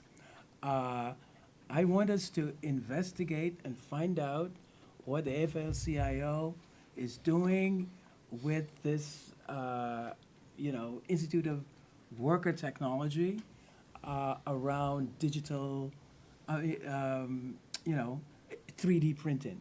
Because if indeed we let capital control the technology of 3D printing, the worker implications of it will never be developed. So that's why I thought, I really wish I could remember her name. But anyway, trust me, she's the president of AFL-CIO, and this is her idea. I just don't understand why we are all not backing her on this. It's a brilliant idea, because 3D printing has the capacity, think about it, to bring the means of production back to workers. Remember, this is the revolution that gave us capitalism, right? They control the means of production. All you had to do was sell your labor. This technology, if developed right, would be the first major reversing of that. So I just think that it has potential. I don't know, but it's certainly something we should be, thinking about. Okay, so those are some of my ideas. Danny. Yeah, I just want to end on just a quick note of, despair and atomization versus connection and care. How much I want to thank you for inviting me to come and talk about this book, and even just experience the process of, learning more about your life, learning more about your own, past as, how you're stitching together your past as a poet, revolutionary, and of course, long history as a thinker, as one of the critical thinkers of now.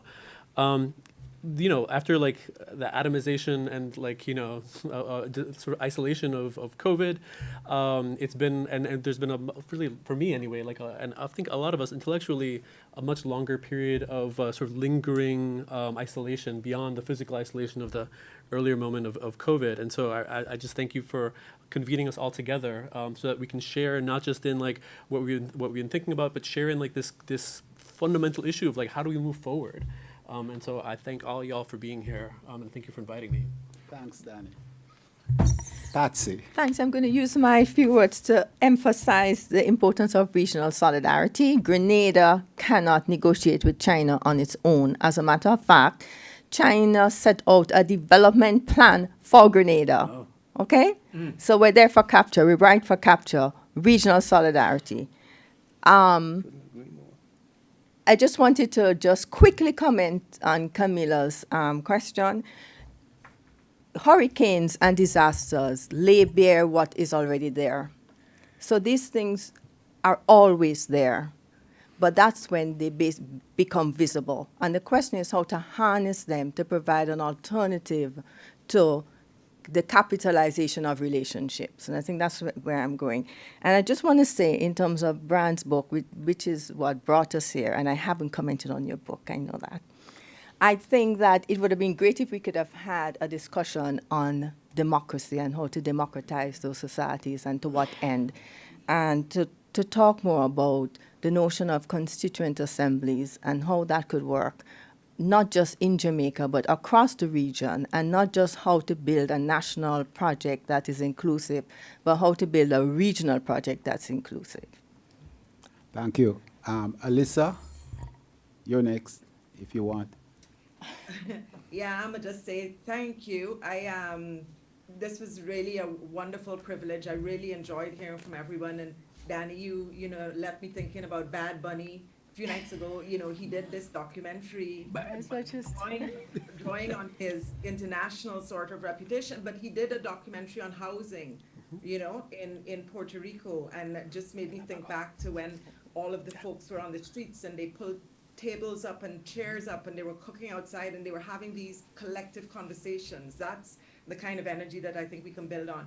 But I just wanted to end by saying, Brian, you know, Lamming talks about the sovereignty of the imagination, and I just wanted to pay tribute to you for the decades I've known you as one of the political theorists who crosses genres. You're not afraid to be vulnerable through your poetic love, through the literary work you do. I wish we'd had a moment to talk about why you felt the need to language or break the silence about, you know, what we might call a civil war in Jamaica in 1980, why you had to turn to the novel form in order to tell that story. But what you demonstrate there is a genuine care for the capacity of language, for the capacity of the, you know, the artistic endeavor. That is the part that, as Francio said, is sacred and most sovereign because it is completely in relation.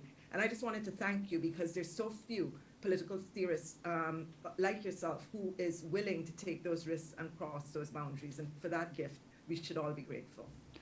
Thanks, Alissa. And I really didn't want this to be a sort of Brian thank you session as much as looking forward, but I really do appreciate it in my heart. Francio. Yeah, no, I agree with everything that Alissa just said. It's powerful. I could never top that. Let me just end by saying, I wonder if after the tragic sensibility, one does not need a comic sensibility. I wonder if comedy is not where we're supposed to go, to think that more fully, to actually think beyond capitalism, a laughter that unshackles. I wonder if that is not necessary and needed right now. Absolutely, I agree with that. The comic sensibility. Brother says, under the laugh is a blade, always a blade. He said, yes, laughs, and under the laugh is always a blade. So I think Francio is onto something. I think so. Gab, you're up last again. Gab has left. I'm gonna leave. Can you hear me, everyone? Oh yes. Yes. All right. So my camera's off because I'm in the car because I'm about to go and tackle these women parliamentarians who are apparently gathering because the Minister of Education won't approve my integration of gender-based violence into the health and family life curriculum. So I am damn well going to go and talk to everybody else. So that's where I am, and I put on a jacket just because, you know, it's a mass dealing with elites. And I also want to really honor, I really enjoyed your chapter where you reflected on your poetry. And I thought that was really beautiful because there are so many poets in the Caribbean who are also activists, who are also thinkers and writers. And I really love that you took the moment to use your poetry to look back on how you were thinking about the region and what was happening to it and in different stages, and to show a sense of connection and a sense of emotion about that. And also, of course, to again say how much I enjoyed the writing, because I felt that there were particular chapters that I could make accessible to anybody, and it would spark them to take those questions on for themselves. And my final thoughts in terms of the future of the Caribbean are wherever it is that we see the world being created that we feel should be the Caribbean future, however small, I think our role can simply be to amplify, wherever it is. That is, to use Alyssa's phrase, making itself manifest. Thank you. And I think that's such a great ending. So, you know, memory, imagination, hope, amplify. Thank you so much. Can we have a round of applause for the participants? I really want to thank my remarkable students in our Africana senior class for staying here. I'm sure that Patsy would wish me to thank her students who have also lived through this. And let's give them all a round of applause.